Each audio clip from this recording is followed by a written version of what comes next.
All right, let's begin. Can everybody hear me?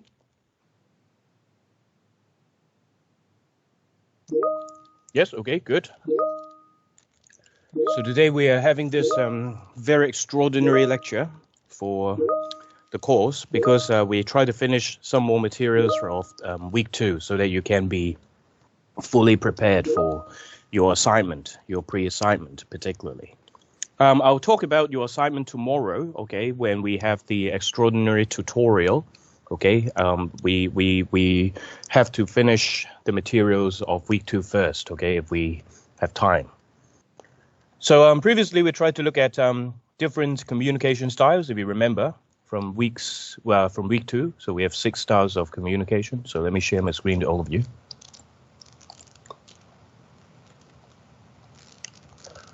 Okay, so you'll be seeing that we have the discussion that we have done for the 6 styles of communication, 6 pairs actually, 6 pairs of communication styles that would be leading to either defensive communication climate or the supportive communication climate. 咁啊呢度咧就記得咧，上次都講過啦，上個禮拜啦，講緊喺放假之前啦，咁就係、我哋要知道咧，即係有一啲嘅 communication styles 咧係會帶嚟一啲好嘅溝通氣氛咧，就係、右邊呢啲啦嚇。咁啊，但係有一啲咧就係唔好嘅。Okay, so we have 左邊呢啲啦。Alright, so that will be leading to defensive communication climate.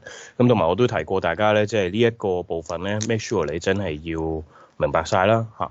咁可能你都會有一啲問題嘅嚇。咁你有一啲問題關於呢啲部分啊，或者可能之前我哋所講過嘅嘢咧，咁你都可以即係問翻啦。問翻之後我都會解答翻嘅。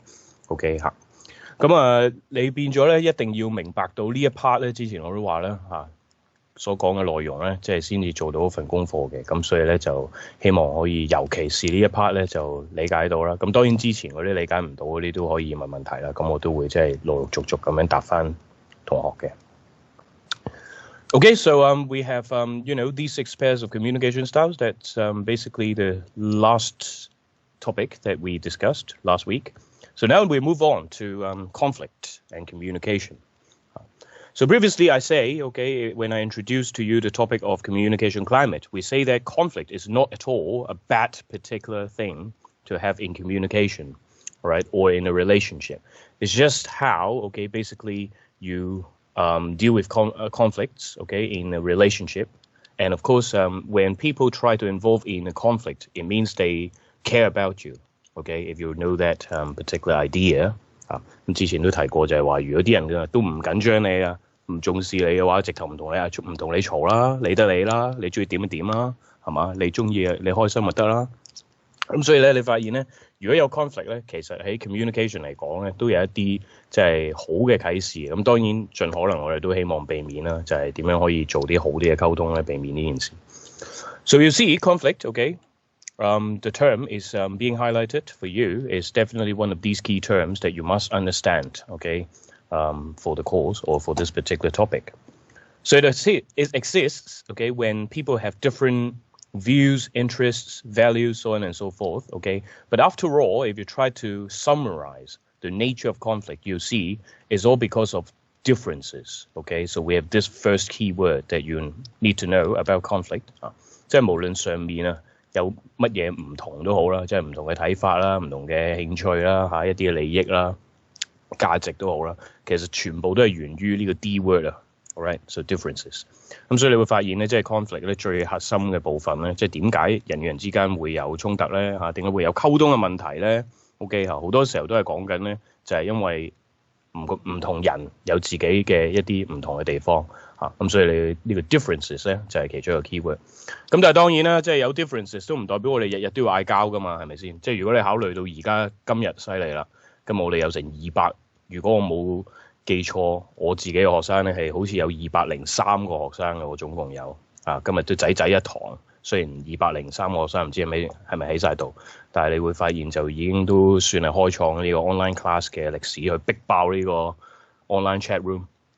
咁但係你發現咧，即係嗰個differences 一定存在啦。如果尤其是你講200幾人，冇可能你同我一樣，我同佢一樣啊嘛。alright， 咁係咪代表日日都要嗌交咧？咁當然就唔係啦。alright， 所以咧你發現咧，其實 for conflict 呢一樣嘢咧，都仲有另一個 keyword 嘅，就喺呢度啦。So when these differences are incompatible, then people would have conflict. So what does that mean by incompatible? 睇下有冇人識呢個字先。有唔同呢個係梗㗎啦，咁但係有唔同都唔代表要嗌交㗎，日日都。咁所以你發現仲有呢一樣嘢都係關鍵嘅，就係如果當呢啲 differences 係 incompatible 咧，就有問題啦。咁 incompatible 係咩意思咧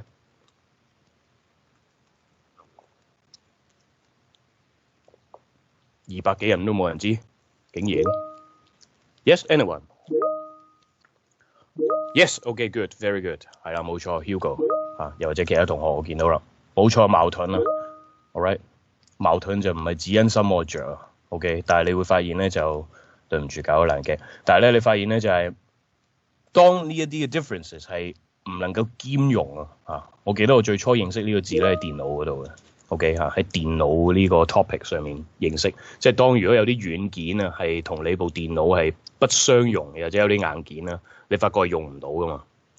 咁所以你發現就係嗰個情況咧，就係 when they can't exist，when these differences cannot exist together in a relationship， then people would have conflict 咁所以你會發現咧，即係 conflict 點解會有呢一樣嘢咧？喺一個溝通入邊，或者一個關係入邊，就係當人與人之間有唔同啦。咁但係頭先都話啦，人與人之間有唔同都唔代表要日日嗌交，日日都有 conflict 噶嘛。就係反而如果呢一啲嘅 differences 喺呢一段關係裏邊OK 佢哋嘅嗰個嘅 differences 係唔能夠並存唔能夠相容兼容，有矛盾嘅可能係 OK 咁你會發現咧，就會令到人與人之間咧有 conflict。Okay, yes, good. But of course, as we have said, when you have conflict in a relationship, it doesn't mean that your relationship is in trouble. As I say, people care about you, okay, when they involve in a conflict. So it's a sign that people are involved with each other.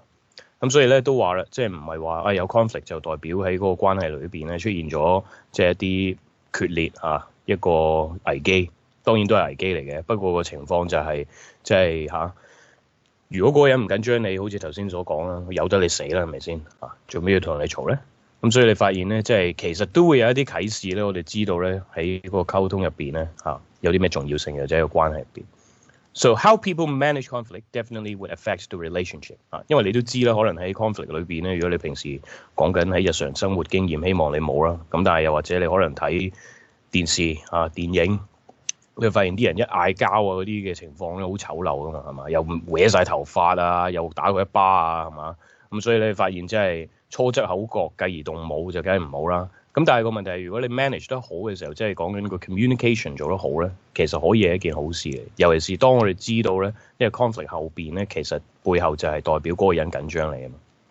So when tensions arise, okay, remember that engaging in a conflict is always a signal that we have to, work something out, okay, to keep a relationship on course. So you want to maintain the relationship, you don't want to break the relationship, and that's why you need good communication, okay, to solve the conflict wisely.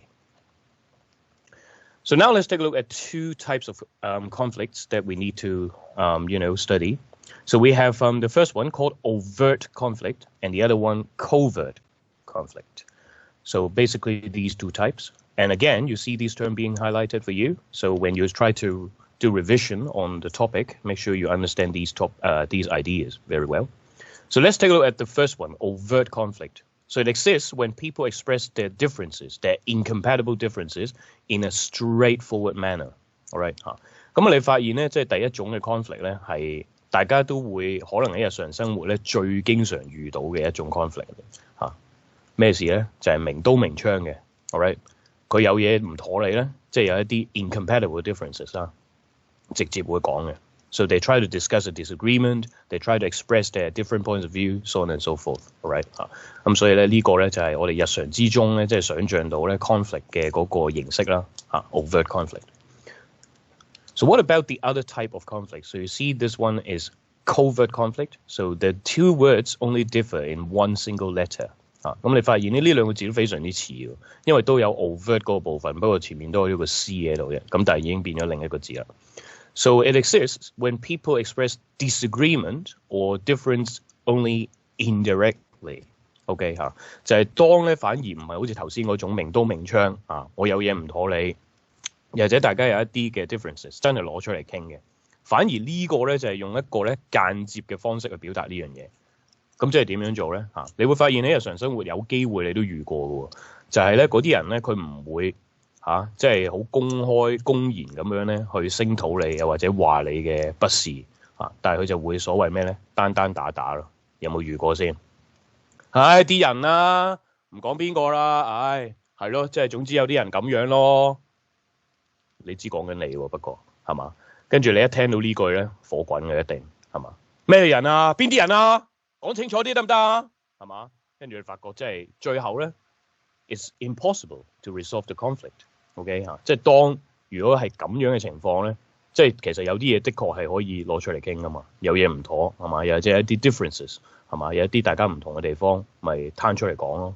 但係有啲人唔係用一個咁嘅方式去處理呢啲嘅 differences 嘅。咁你會發現即係如果用一個咁嘅手法嘅話咧，就會出現問題。咁未必係嗰個人對號入座嘅，可能真係你會發現有啲人真係咁樣去處理個 conflict 噶嘛。OK 係啦，冇錯，即係講啲有骨嘅嘢，冇錯。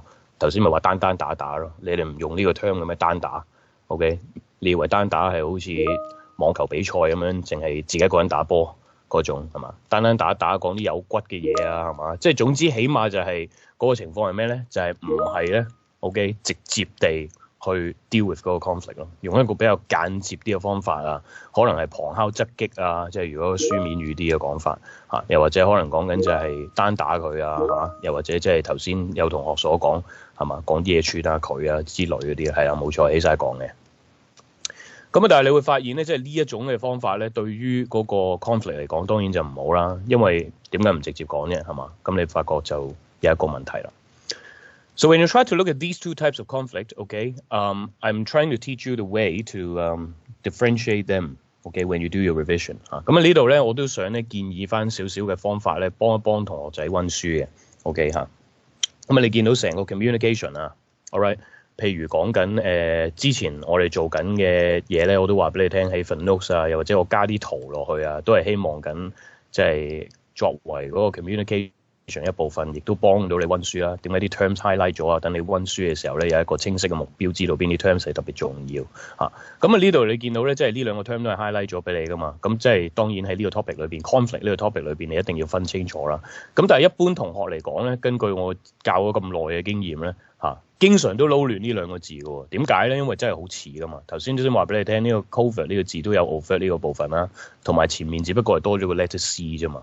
咁你咪好容易撈亂咯。如果假設你讀書嘅時候咧，之前我都話啦，有啲同學可能個方式係用死記硬背嘅夾硬塞入腦嘅OVERT 乜乜乜就係代表呢個CO 乜乜乜乜乜就係呢個 OK， 唔使點名阿卡英因為今堂係一個即係額外加落去嘅堂，我哋純粹如果要點名嗰堂係講緊星期五冇咗嘅 tutorial 咯，因為淨係放咗嗰個假啫嘛。OK 咁呢堂係純粹我想補翻多少少你可以聽翻個內容，咁所以就呢個唔使特別點名嘅頭先我都上面講咗，不過可能已經俾其他嘅係啦，冇錯係啦，俾其他 message 咧就已經掩蓋咗。咁但係我而家想講翻呢度先去幫大家記得咧，即係嗰兩個分別。如果你係死記硬背嘅方法咧，你最後一定撈亂係嘛？COV 乜乜乜係呢個意思，因為你太多呢啲 terms 咧，你最後一定撈亂噶嘛。咁點樣可以記得咧？頭先啱啱呢度就講咧，就係話啦 ，overt conflict 咧係明刀明槍噶嘛。通常咧我就會，我唔知你自己讀書會唔會用同一個技巧啦以前其中一個咧，我自己讀書嘅技巧咧，就係如果我要去記到呢啲生字咧，又或者呢啲唔係好熟悉嘅 term 咧，我就會用一啲我自己識嘅 term 咧去做個聯繫咯。譬如呢個你只係明刀明槍嘅咧，你可以將佢聯繫到落去咩字度咧就係 obvious 咯，都係由 O 字開頭嘅，即係好明刀明槍咁嘅意思啦好明顯嘅 obvious 嘅。咁但係如果呢個又點咧covert 你見到啦。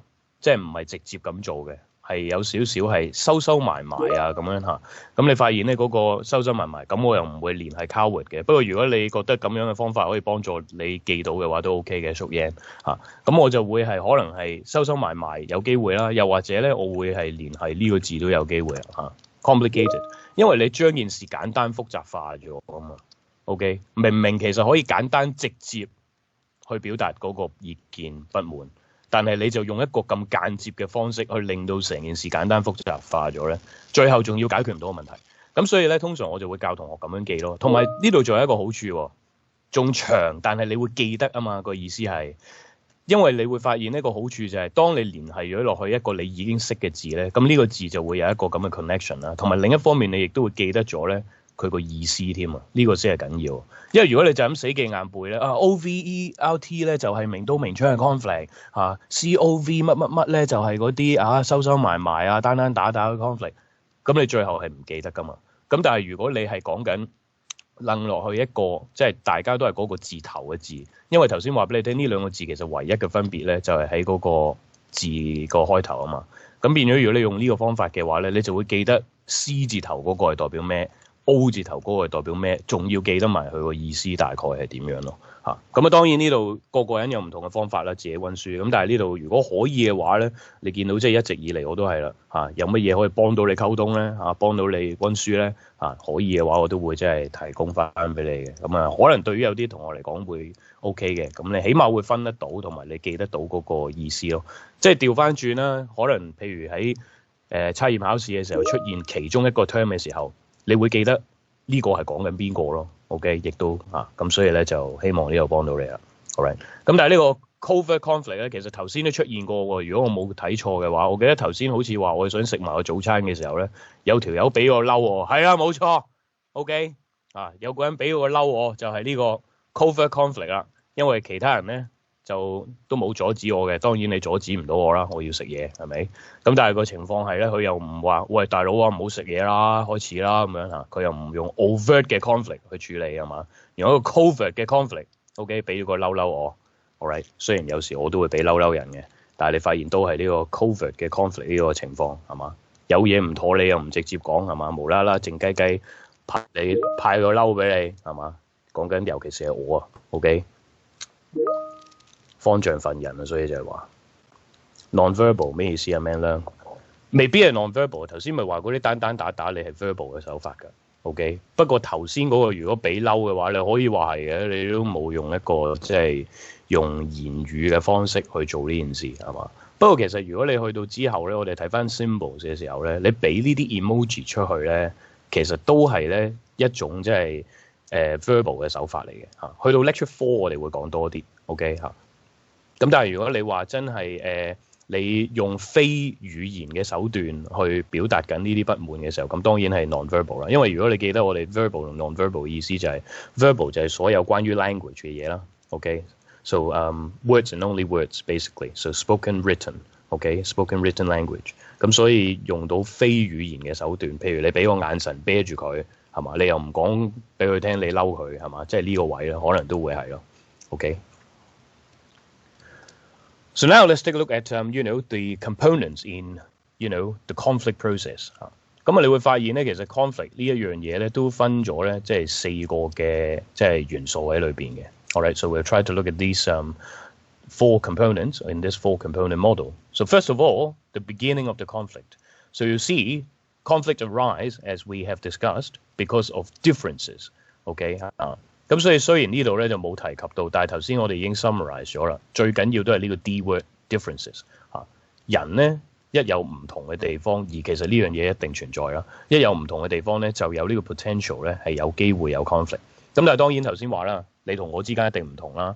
咁我哋有咁多唔同，都唔代表我哋要日日嗌交㗎。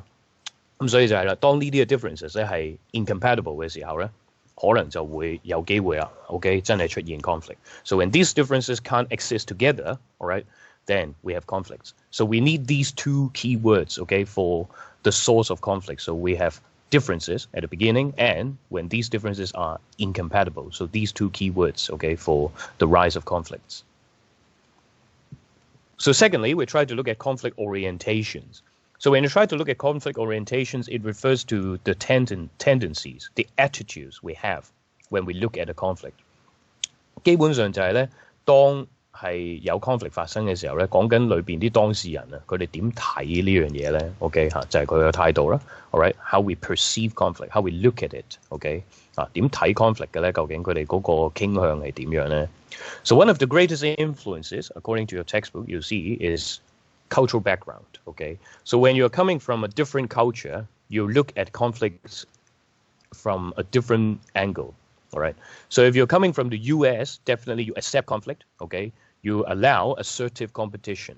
All right. So this is something we also discussed in lecture 1, I guess, when we try to discuss a little bit about culture as a system to influence communication. 喺 week one 嘅時候，當我哋提及即係 culture 作為一個大啲嘅 system 影響緊即係 communication 嘅時候咧，我哋都睇過嚇，即係西方嘅人咧，你見到咧，因為尤其是咧佢哋係崇尚即係嗰個個人主義啦。如果你仲記得一個 individualism， 咁所以佢覺得當個個人都係唔同嘅時候咧，咁有唔同嘅意見好正常啊。咁所以咪攞出嚟講咯嚇。咁所以佢哋睇 conflict 咧，佢哋覺得 OK 嘅呢樣嘢。咁但係其他就唔係啦，尤其是講緊華人社會啊。All right, so they try to avoid conflict and seek harmony with others。OK 嚇，華人社會就唔係啦，最好就唔好嘈啦，係嘛？相嗌唔好口啦。又或者譬如而家尤其是有啲人最中意講咩啊？新年流流係咪先？新年流流唔好攞啲咁嘅嘢嚟講啦。新年流流，唔好嘈啦嚇，相嗌唔好口啊，乜乜乜啊咁樣係嘛？以和為貴啊。咁所以你發現咧，即係好多時候就會盡量係避免同人哋有衝突咯。係啦，冇錯，留翻赤口。但係今年嘅赤口留翻赤口先講，今年會有啲問題嚇，因為咁啱撞正，因為一個都幾尷尬嘅日子啊。咁啊，所以如果喺嗰日嗌交咧，你發現大鑊啊，嗰日應該好大鑊，非常大鑊。All right。咁啊，你會發現咧，所以啦 ，OK 嗰個點樣睇嗰個嘅 conflict 咧，個傾向咧，都受住即係嗰個文化嘅影響。咁啊，文化當然我哋知道咧 ，week one 咧就係作為一個非常大嘅 system 咧，係影響緊即係細嘅一啲 communication。咁所以亦都會影響到我哋點樣同人哋喺 conflict 裏邊嘅 communication 咯。So now let's take a look at the details, okay, of conflict orientation. All right. So we have 3 basic orientations. Okay. So 3 basic ways that we can look at a conflict. So we have lose-lose, win-lose, and win-win. All right. So when you try to look at these 3 basic orientations, you may have heard of them, okay, from other aspects. 尤其是如果你係讀過少少 business 嘅 courses 嘅時候咧，你會發現咧呢幾個即係我哋睇一個 conflict 嘅傾向咧，可能都會聽過㗎，係嘛？即係雙輸。係嘛？一個贏一個輸，同埋呢個雙贏 win-win 雙贏係嘛？喺 business 嗰度咧，你發現咧，即係的確係有同樣嘅 concept 嘅。咁但係如果你話喺communication 裏邊咧，我哋都會有啦。OK so lose lose win lose win win。咁當然如果你話喺商業嘅角度嚟講咧，當然我哋就話 win-win 雙贏係嘛？咁大家 happy 啦，最好啦係嘛？咁但係你發現其實如果係喺 communication 入邊咧，唔係淨係得 win-win 咧先係最好嘅，當然 win-win 係最理想啦。咁但係其實你會發現 lose-lose 啊、win-lose 啊，都會有啲情況底下咧，其實係 OK 嘅，即係我哋用呢個態度去睇個 conflict 係 OK 嘅。So the challenge is to know, okay, basically when each view is constructive, useful, alright 咁當然我哋希望就係 go for win-win 啦。咁但係如果唔係嘅話咧，你發現有一啲嘅情況個別嘅 conflict 嚟講咧，其實另外嗰兩個都 work 嘅喎。So let's take a look at the first one, lose-lose. All right. So when you try to look at this lose-lose orientation, it assumes that the conflict results in losses, okay, for everyone, and there will be no positive outcomes that can be produced. OK 叫得做雙輸咧，你都可以想像到啦。即係當你係 involve 喺個 conflict 裏邊同另一個人啊，你會發覺咧，即係嗰個人嘅睇法就會係點咧？冇㗎啦，應該冇人會贏咯。OK 兩個都要輸㗎啦，其實 OK 即係你會發覺咩情況會有呢啲嘅雙輸嘅局面咧 ？So you see when you're discussing issues that aren't with the effort of conflict, or you know sometimes when people disagree strongly, OK, on something， 有時面對住有一啲嘅嘢咧係你又拗唔贏佢，佢又拗唔贏你，有啲嘢係咁噶嘛 ？OK， 唔一定所有嘢都可以傾得掂噶嘛。OK， 尤其是當自己嗰個意見咧好強烈嘅時候咧，即係你說服唔到我，我又說服唔到你，咁你會發覺喺呢啲情況底下嘅 conflict 咧，有機會咧，你會係咁樣睇佢就係，冇㗎啦，應該都係雙輸嘅局面。So although it's usually not beneficial, still sometimes it can be having merit, OK, in some circumstances 有時的確咧就係啦，反而就係面對住就係頭先話你又說服唔到我，我又說服唔到你嘅呢啲處境咧。其實呢個雙輸嘅睇法都未必係真係咁差喎，咪真係大家唔講咯，咪就係唯有係嘛？因為你會發覺根本上大家都會係反對大家，跟住然後又或者另一個情況咧，呢個都會出現嘅，就係嗰樣嘢根本上就唔值得拗嘅。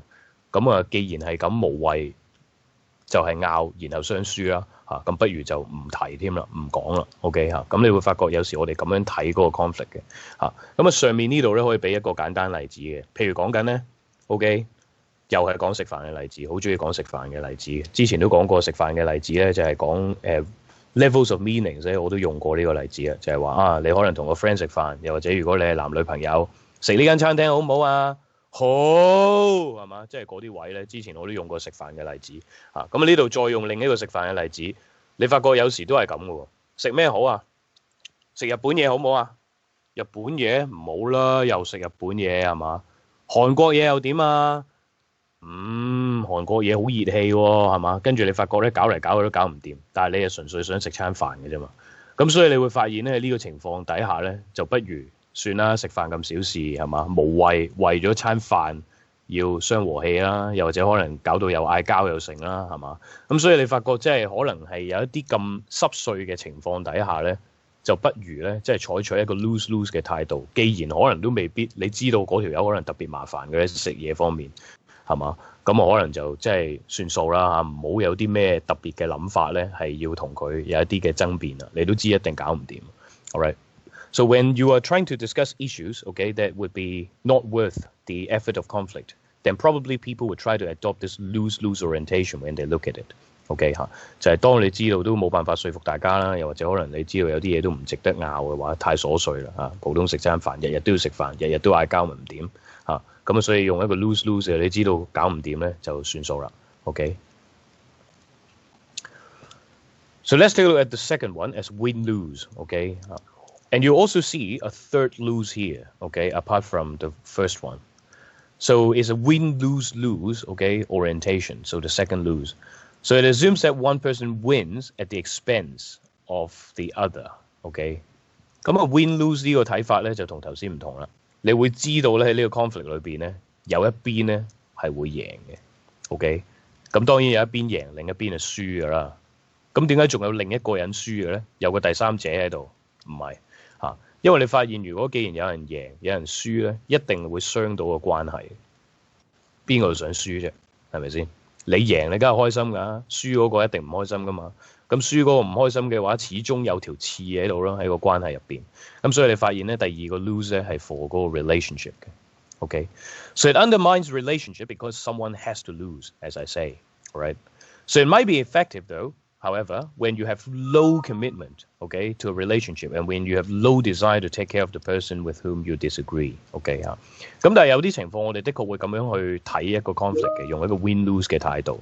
咁但係你會發現就係啦，幾時會用到呢樣嘢咧？就係當如果你對於嗰個關係啊，其實個投入度唔係太大咯嚇 ，low 嘅 commitment。但係你要留意係 low 啊，唔係 no 喎 ，OK， 唔係 no no 喎，係 low 喎 ，OK。如果你係 no commitment 嘅話，你直頭由得佢啦，係嘛？大家直頭分手啦，係嘛？又或者絕交啦，係嘛？你發現已經去到呢個階段啦，仲咩 win lose 啫 ？OK。咁但係個問題係咧就嚇，你會發覺當你嗰個對於嗰個關係個 commitment 唔係好大，但係你都算緊張嘅嚇，咁你嘅少少啦嚇，咁你都會想可能一邊贏一邊輸，有一個咁嘅睇法嚇。又或者可能講緊就係你根本都唔係十分 care 咧 ，OK， 對方點諗嘅？咁究竟幾時會有啲咁嘅情況咧？嚇，呢度都用翻書裏邊其中呢個例子嘅，佢就話咧，當你喺出去買嘢啊 ，OK， 大家都試過出去買嘢㗎啦。咁啊，出去買嘢咧，通常咧都想盡量用一個最平嘅價錢買到嗰件貨品啦。咁但係個問題在於就係咩咧？即係如果你要用最平嘅價錢買到嗰件貨品咧，可能牽涉到咧，尤其是有一啲鋪頭仔咧，你要又或者有啲鋪頭啦，你可能要同嗰個人講價噶嘛。OK 嚇，so you try to ask for discount。OK 嚇，咁啊，尤其是呢度教少少英文啦，咁啱講開呢個字嚇 discount。如果你係當佢係一個 noun 嘅時候咧，佢個 stress 喺第一個 syllable， 所以應該係 discount 嚇。不過通常喺香港咧，諗絕大部分嘅人都係讀 discount 噶啦。OK， 但係 discount 係一個 verb 嚟嘅。OK 嚇，都有呢個讀音嘅，不過係一個 verb。咁所以如果你話想要一個 discount 咧，應該係喺前面嘅。咁所以你下次出去買嘢咧，可以試下啦。我想問下呢樣嘢有冇 discount 嘅？我諗嗰個售貨員應該會呆咗。OK 嚇，咩話 ？OK 嚇，discount 啊嘛，你話即係應該會有機會咁啊。咁但係 anyway 係啦，所以正音係 discount。咁所以通常係啦，你想嗰件貨品咧買得平啲，咁然後咧對方咧好可能咧就係因為呢件貨平咗俾你咧，佢自己會賺少咗噶嘛。又或者可能佢個傭啊，佢會收少咗噶嘛，有機會。咁如果喺呢個情況底下咧，總會就係有贏有輸啊。OK 佢賺少咗，你就買平咗 ，alright。咁但係你唔 care 咯，點解啊？因為踏出呢間鋪頭嘅門口啊，你已經唔會再同呢個人有任何關係嘅啦嘛。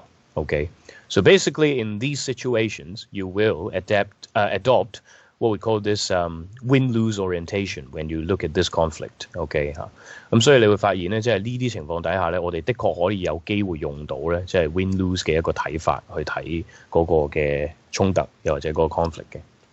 You simply do not care, okay, about this relationship much, okay? And finally, we have win-win orientation. 咁去到最尾咧，呢個即係 win-win 啊，雙贏。當然呢個咧係一個最理想嘅局面啦。咁但係都唔容易做到喎。So it assumes that there are ways to resolve differences, so everyone gains, okay? 要兩邊都贏咧，一定牽涉到咧有一啲讓步嘅 ，OK？因為本身你有咁嘅諗法，人哋有咁嘅諗法 ，OK？有一啲 incompatible differences， 又係翻去即係 conflict 嘅 nature 啦。明明本身點解會有 conflict， 就係因為大家有唔同，而呢啲唔同係不能夠並存噶嘛 ，OK？有你冇我噶嘛應該。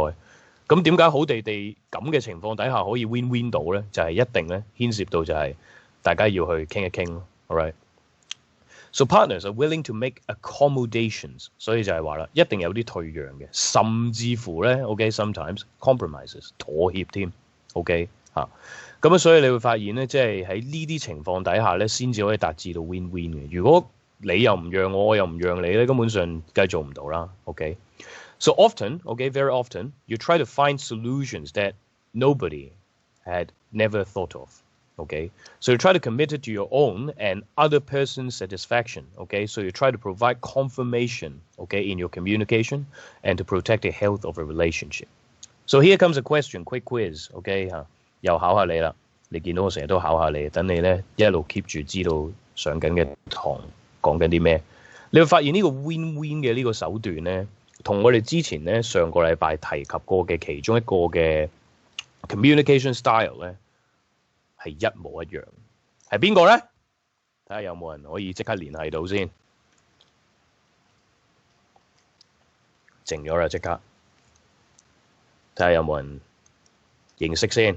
之前話過你一定要好熟悉呢一 part 㗎，咁所以就係啦。究竟係同邊一個嘅 communication style 係一模一樣嘅咧？你發覺呢個 win-win 係啦 ，Pui-Ching，very good 200幾人都一個人諗到，OK 都有人出翻嚟啦，打字慢啲啫係嘛？OK，very good，係啦，就係呢個 problem orientation。之前如果你記得咧，我哋講呢6 pair 嘅 communication styles 咧，我哋講 problem orientation，你見到就係同樣嘅情況咯。OK，即係可能你喺面對住一啲 differences 嘅時候，你唔係去說服人哋一定要跟你嗰個做法咯，又或者係即係逼人哋去即係聽你嘅意見，接納你嘅意見認同你嘅意見，反而就係點樣咧？尋求一個共識啊！Alright， 希望咧就係揾到一個嘅方案咧，係令到大家都滿意。咁其實就係嗰個 problem orientation 咧做緊嘅 communication 咯。Very good， 係啦。咁起碼咧，所以咧，你知道其實我哋一路所講嘅嘢咧，你最緊要就係做到呢啲嘅聯繫咯。因為我哋所講嘅所有 topics 咧，雖然拆開咗10幾個 week 好散咁樣好似去做呢件事，但係其實所有嘢都係一個整體嚟。因為 communication 從來都係一件事嚟嘅。只不過我哋拆開10幾個禮拜去讀咁解，但係就唔代表佢完全冇關係咯。咁所以當然要搞清呢啲關係咧，我就會不時考下你啦。make sure 你都搞清呢個關係啦。又或者好似我之前上堂曾經講過，我都會同你一齊走火入魔。你見到會好多呢一啲例子咧，話俾你聽點樣喺日常生活咧，你可以應用翻呢堆嘢出嚟。咁啊變咗每一日你都好似溫緊書咁啦，就會就係呢件事。咁但係搞清嗰個關係好緊要嘅，因為嗰啲 topics 唔係 separate 嘅，其實就咁變咗如果你對於做功課啊、測驗考試呢啲實際嘅情況咧，都係有作用嘅咁你會理解到個 course 會好好多咯。So yes, this win-win orientation is basically problem orientation. So now let's take a look at the third component in a conflict response. OK 咁我去到第三個嘅元素咧，一個 conflict 裏邊就係究竟你可以採取啲乜嘢嘅方法去真係 deal with 個 conflict 咧？頭先你見到咧，第一同第二就係咩咧？包括咗就係究竟個 conflict 個起源係乜嘢啦？就係一啲 conflict of interest。其實簡單嚟講就係即係利益衝突咁講啦。咁但係就簡單嚟講就係 differences 同埋 incompatible differences 啦咁之後然後啦，點樣睇嗰個 conflict 呢個第二個 component 啦？之後而家嚟到啦，咁真係要處理個 conflict 嘅時候，我哋有啲咩方法咧 ？So we have these 4 methods, okay, that are suggested in your textbook. So we have exit, neglect, loyalty, and voice, okay?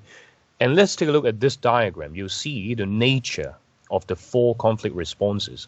So some of them can be active responses, some of them can be passive, destructive, and constructive, okay 咁你會發現咧，呢4種嘅手段咧，即係去處理個 conflict 咧，各有各嘅特色嘅。有一啲係主動去解決嗰個問題，有一啲係被動啲嘅，有一啲咧係有建設性啲嘅，有一啲咧係可能破壞到、傷害到個關係都唔定咁所以咧就會係咁樣去睇嗰個方式嘅。譬如好似呢個 exit 呢個先講呢個做例子，一陣間你都會睇到多啲 details 嘅，放心譬如 exit 即係點啊 ？exit 你知離開啦，直頭離開嗰個 conflict 喎。咁你離開個 conflict， 當然你主動離開啦 ，OK 抽身可能係真係個人走開咗啦，又或者你純粹咧真係唔講嗰樣嘢咯，離開個 conflict 咁但係你發現呢一樣嘢其實係冇建設性嘅 ，destructive 嘅點解咧？因為你冇處理到個 conflict 啊嘛，個問題唔會話你走咗去就冇嘢噶嘛 ，OK 咁所以我哋就會係咁樣睇咧，嗰4個嘅 conflict response 佢嗰個特性係點樣咯？喺呢度就。So now let's take a look at the details of the 4 conflict responses. So the first one, exit, as I say, leaving a relationship. So either physically or, psychologically, mentally. OK 可以真係個人走咗去嘅，又或者可能咧係講緊，好似你見到呢度啦psychologically withdrawing， 純粹就係唔講咯。I don't want to talk about it。OK 即係唔想而家講。OK 唔講啦，我哋咁但係你發現即係唔講個問題，唔會話唔喺度噶嘛。咁所以對於個relationship 嚟講咧，頭先就話點解都係 destructive 咧？又或者如果你個人走咗去就更加係點啦？我諗你可能我唔知你現實有冇試過添 ，OK？咁但係講緊係可能你喺睇電視睇電影咧，經常都係噶嘛，啲人嗌交，跟住你發覺咧唔知點解通常都係個女仔啦，突然之間就奪門而出，bang咁樣bang唔係開槍啊，bang係閂咗道門，跟住啲 friend 見到咁嘅情況咧，就會叫個男仔。你仲唔追係嘛？即係一定係咁噶嘛！快啲追啦，就係嗰個位咯咁但係個問題就係走咗去，其實係解決唔到件事噶嘛。OK， 絕交算唔算啊？絕交係啊，你都可以咁講啊。咁所以都係有翻呢個 nature 喺呢度噶，即係又係你主動去做呢件事，亦都咧係破壞個關係噶嘛。你絕交，你直頭離開呢個關係喎。OK， 即係 leaving a relationship 咯，直頭就係絕交添啦，應該咁講。So the second kind of conflict response, you see, so neglect. So neglect means to ignore the problem. So you try to deny the problem, or you try to minimize the problem. 咁所以有時你聽到有啲人講咧就話，喂，其實都好小事啫係咪先小題大做啦你 ，OK？ 咁但係個問題係咧就係啦，你咁樣講。對於嗰個 conflict 咧，又或者對於個 relationship 咧，其實都係 destructive。明明就有問題，然後你就話，好小事啫，係嘛？你覺得好小事啫，大佬，我唔係咁睇喎。咁所以你發現咧就係啦，都係 destructive 嘅。咁但係呢一個嘅手段咧，反而比起頭先咧，就係一個比較 passive 啲嘅手段因為你係無視咗個問題，你可以未必特別講一句嘢，你無視咗佢咯。又或者可能你真係撳低咗佢嘅時候。你唔係真係去處理佢嘅，亦都係唔係好似頭先咁，你真係做一啲嘢去走咗去So it's passive kind of response. So what about the third one, loyalty? So when you try to look at loyalty, we have the core word here, loyal. Okay, so you try to stay committed to a relationship despite the differences, the incompatible differences. You just hope that things will get better. on their own. So that's why it's also called silent allegiance. So you just silently support the relationship, hoping that things will get better. 有啲人處理 conflict 的確係咁嘅，即係佢又唔會話好似頭先講走咗去嚇，佢又唔會話咧真係去頭先 neglect 咁樣嚇，將件事撳低或者無視咗佢。佢純粹咧乜都唔做咯，你見到，所以點解 loyalty 啊，好忠心於嗰個關係嚇，但係佢乜都唔做嘅 ，OK， 純粹希望咧聽日冇事㗎啦，應該係嘛？佢下一啖氣應該冇事㗎啦 ，OK 嚇。通常我哋都係用一個咁嘅方式㗎嘛，係啦，冇錯，一個冷處理，又或者你祈禱咯 ，OK 啊，希望咧佢第二日就唔記得啦，咁樣係嘛？咁但係當然你發現咧有一啲情況底下咧用呢個方法係搞唔掂㗎嘛，因為啲嘢係唔會解決咗㗎嘛。你隔咗一段時間都喺度噶嘛，可能係嘛？即係心裏邊有條刺啊，正所謂 OK。咁所以咧，去到某一啲嘅關係裏邊咧，始終呢一個都唔係一個上上之策嚟嘅個 loyalty，OK 嚇。咁但係咧就起碼你唔會即係做一啲乜嘢去破壞個關係咯。咁所以你見到都仲係一個 constructive 嘅 response 嚟嘅 ，OK。只不過就係一個比較 passive 啲嘅手段，因為你乜都唔做啊嘛 ，OK。And finally, we have this best response, okay? So it's the most active and constructive response as voice. So you try to deal directly, okay, with these problems and manage your differences. 你發現 voice 咧喺即係書入邊嘅呢個講法咧，佢就係一個最 active。當然啦，因為你直接講出嚟啊嘛，同埋咧都係一個有建設性嘅 response 嚟嘅。So I want to talk about the tension between us. So you try to discuss these differences, try to manage the differences, try to solve problems, okay, by voicing them out, okay 啊。咁所以點解咧？發現咧 voice 咧喺4個裏邊咧，即係書裏邊嘅講法咧，就係話覺得係最有建設性啦，亦都係咧即係最 active 嚇，主動去解決問題嘅一個最有效嘅一個方法。不過呢度就係啦，出現一個情況啦。如果你真係試下喺同人嗌交嘅時候，你考慮下，如果你真係喺同人嗌交嘅時候，你講呢句説話，呢句説話喺英文度，或者喺即係喺西方人嘅文化咧，好 make sense 啊！頭先我哋都話啦，即係西方人佢哋係知道大家有唔同啦，咁所以有咩咪攞出嚟講咯嚇。人哋個文化係咁啊嘛，所以點解我就話文化作為一個大嘅 system，的確影響緊 communication。但係如果你諗下喺我哋嘅文化，你試下講同一句説話，你同人有一啲嗌霎，跟住你然後講呢句，將佢變成中文啦，當然就係、我想講一講我哋嘅問題。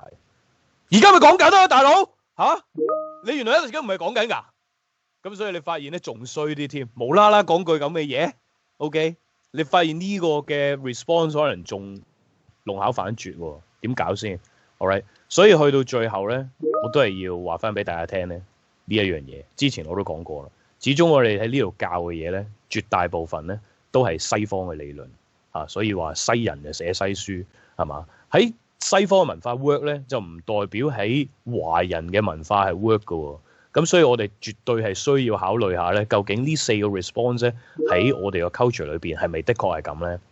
咁但係呢度咧都要講一句嘅 ，OK 就係你發現咧，即係嗰個喂 Siri 都走埋出嚟 ，Siri 都唔明，係啦。咁所以咧就係啦，你會知道就係呢4個 response 咧，我哋喺西方嘅角度睇係咁啦，啊理論上面都係咁嘅。咁但係如果你話喺我哋嘅文化咧，可能你要有一啲走盞位咯，啊自己要識得即係所謂執生咯，係嘛？所以有時可能 exit 個 relationship 喺呢度咧，雖然話 destructive 啦，其實可能係好事嚟嘅。的確因為大家都唔冷靜啊嘛，大佬係咪先？仲講係咪先？仲有咩好講啊？係咪先？喺呢個位度，即係火紅火綠嘅時候，你知特會搲晒啲衰嘢出嚟講噶嘛，係嘛？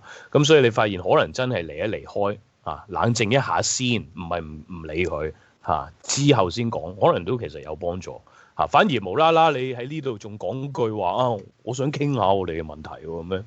而家咪傾緊 ，OK， 咁所以你會知道一定要咧係靈活地運用咯，變咗喺呢個位置度。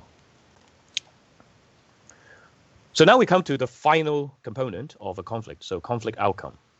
咁啊去到最尾呢個階段啦，啊最尾呢個元素咧就係講緊究竟有咩結果嘅咧，即係呢個 conflict 去到最後。So it actually about two different things. Number one, the actual decision resulted. OK 嚇。咁啊，第一樣嘢嗰個 conflict 嘅 outcome 嘅結果咧，就係首先講緊就係當你前面決定咗用呢啲 response 啦，最後得出嚟有啲乜嘢嘅效果咧？呢個係其中一樣嘢啦。And number two, the impact on the relationship 呢個亦都更加重要啦。就係究竟對個關係嘅影響喺邊度咧？ But of course, when you try to look at the impact on the relationship, it's more influenced by how you manage the conflict rather than the solution, rather than the resolution itself. OK， 如果你考慮翻真係我哋應該點都會試過同人哋有嗌霎嘅，有衝突㗎嚇，同埋嚟緊你講緊真係要做嘅功課嚟講咧，你都要去 reflect 翻就係你同屋企人發生過嘅一啲溝通問題，又或者一啲衝突啦。OK， 咁你會發覺總我哋會試過嘅。好多時候即係對於個關係嘅影響咧，都唔係在於究竟你係頭先嗰幾個 response 用咗邊個方法，可能係講緊更加重要係成個過程啊。OK， 你點 manage 個 conflict 咧？ So when you are bringing harm to a relationship, definitely in the process of communication, people disconfirm each other and cultivate defensive communication climates. 因為呢個 topic 我哋仲係講緊即係 communication climate 㗎嘛，即係個溝通嘅氣氛。你發現如果傷害到個關係咧，好多時候就係喺嗰個解決 conflict 嘅過程裏邊咧，大家用嘅 communication 都係頭先我哋再回顧翻，咪有6 pair 嘅嚇，就係可能一啲所謂嘅 destructive 嘅 communication style。You try to disconfirm each other, all right? So that's why it's bringing harm to a relationship 嚇，講啲好難聽嘅説話啊，講錯晒啲嘢啊，係嘛？溝通嘅時候用錯晒方式。But of course, it can be beneficial to a relationship, okay? Strengthening a relationship when you can use constructive communication and build a supportive communication climate. 但係與此同時，如果你喺個過程裏邊係用到頭先6 pair 裏邊都有好有唔好嘅 communication 噶嘛 ，OK 嚇？咁你可能用到一啲好啲嘅 communication，all right？ 咁你會發現咧，可以令到成個氣氛係好嘅。可能完咗嗰個 conflict 之後咧，對於個關係咧，反而會更進一步添。Okay, because you try to understand the other person better, all right, because of this conflict, when you discuss these differences honestly, openly, okay, and in a constructive way. So although people have negative views over conflict, conflict can be beneficial, okay, to a relationship and to ourselves. So if you can manage these conflicts constructively using supportive communication styles, okay, creating supportive communication climates, it can help you grow personally and professionally, okay, so in an interpersonal relationship and of course professionally in the workplace, okay 因為你發現除咗普通真係一啲social 嘅 relationship 你會即係有增長之外咧，當然可能如果喺工作嘅關係上面，如果處理得到呢啲 conflict 咧，甚至乎係講緊係喺一個 professional 嘅即係 enhancement 啦。And it also strengthens your connection with other people 即係如果係解決得好嘅，解決得到嘅，你發現咧就會變咗，亦都可以加深大家嘅關係啦即係因為可以了解多啲嘛。Okay, so it prompts us to consider different views, okay, from other people 因為之前講過嗰個 conflict 源於就係一啲 differences， 咁你透過嗰個 conflict 反而就係可以了解到，咦，原來人哋有一啲同你咁樣唔同嘅諗法你會可以知多啲咯咁然後當然就個關係緊密啲咯。好啦，另一方面咧，就算真係唔掂啦，你發現啦 ，it also increase your insight into relationships，OK 就算真係解決得唔掂，又或者當然掂咗嘅話，對於呢一段關係日後再做落去咧，當然都係好啦。解決唔掂嘅話，都有一個建設性喎，就係咩咧？通常成日都係咁講噶嘛，下一段關係會更好，係嘛？你今次吸收嘅經驗。你下次唔會再咁噶啦，應該係咪？雖然人類總係犯同樣嘅錯啫，咁但係咧，基本上咧，你會累積咗經驗噶嘛，譬如你喺朋友方面，今次處理得唔好嘅，下一個朋友你知道啦，又或者講緊今次呢個男女朋友唔掂嘅，下一個如果你有下一個咁你會知道點做啦。Okay, so definitely it is bringing benefits, okay, to our future relationships. So now we move on to the final part of this lecture on some guidelines for creating and sustaining healthy communication climates, okay? But before that, especially when reaching the halftime of this extraordinary lecture, perhaps we should take a break first, okay, before we continue. 咁所以可能呢度咧就放一個 break 先，等我一陣可以完整講埋呢一 part 咁所以而家咧就休息一下。咁休息嘅同時咧，我發覺咧，即係都有啲同學問過呢樣嘢咧，而原來係我因為之前未 confirm 嗰個consultation hours 所以咧我就未俾大家嘅。呢度而家話俾大家聽啦。咁變咗，如果你有咩問題嘅話咧，去 consultation 嘅時候咧，直接嚟揾我啦。如果你會翻嚟嘅話，又或者 consultation 嘅時段咧，你可以揾我啦。咁就係睇下先。我都要睇翻先，我究竟係 mark 咗幾時咧？等我 stop sharing 先。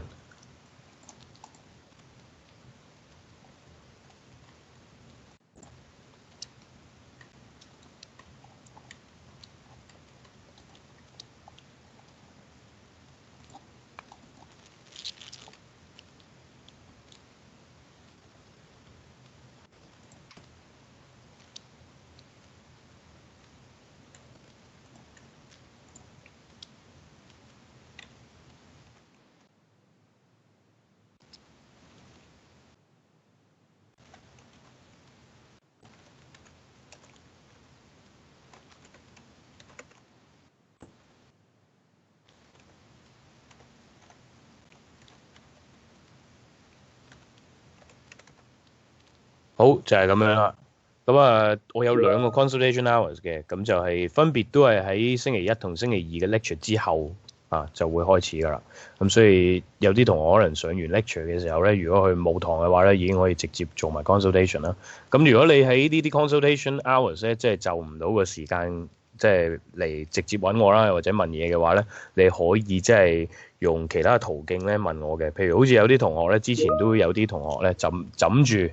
就係可能係用email 嚟問我問題啦嚇，不過當然咧就可能有時我會都需要一啲時間去覆嘅，咁所以咧就未必係即日做到咁解嚇。通常我都 within 一兩日啦，即係又或者尤其是辦公嘅日子嘅時候，就會可以做到咁樣啦。OK 嚇，咁就會答翻大家嘅問題。咁又或者如果你係真係翻嚟上 face to face tutorial 嘅時候，有啲同學甚至乎會當面問嘅，都有機會嚇，即係落咗堂嘅時候或者轉堂嘅時候咯。OK 嚇，咁啊你可以用到呢啲方法啦，咁啊 email 啦、電話啦，咁啊 office hours 嘅時候可以打到嚟啦嚇。咁有啲同學之前都試過打電話嚟咁樣嘅，就係這樣。阿千邊做咩點點咧？發生咩事咧呢度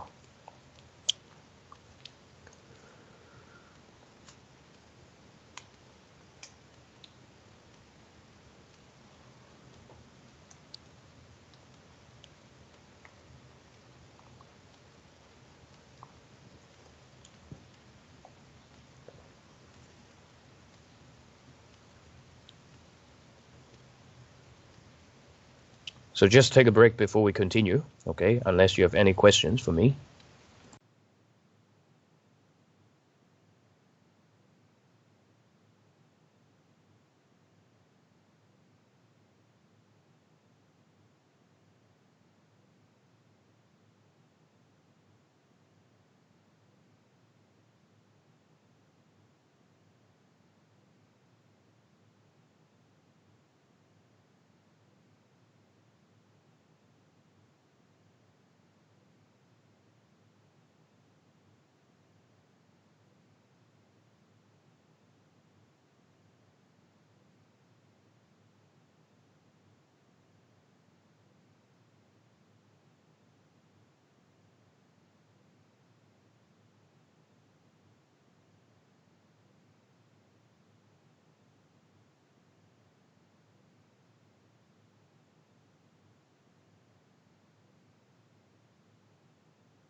咁啊呢度咧，同埋陣間咧完咗 lecture two 之後咧，我哋都會開少少 lecture three 嘅，咁所以咧就都提翻你可以準備埋 lecture three 喺自己身邊先啦。OK 嚇，咁一陣間完咗 lecture two 啦，我哋都會進入埋 lecture three。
Okay, let's continue. Can everybody hear me?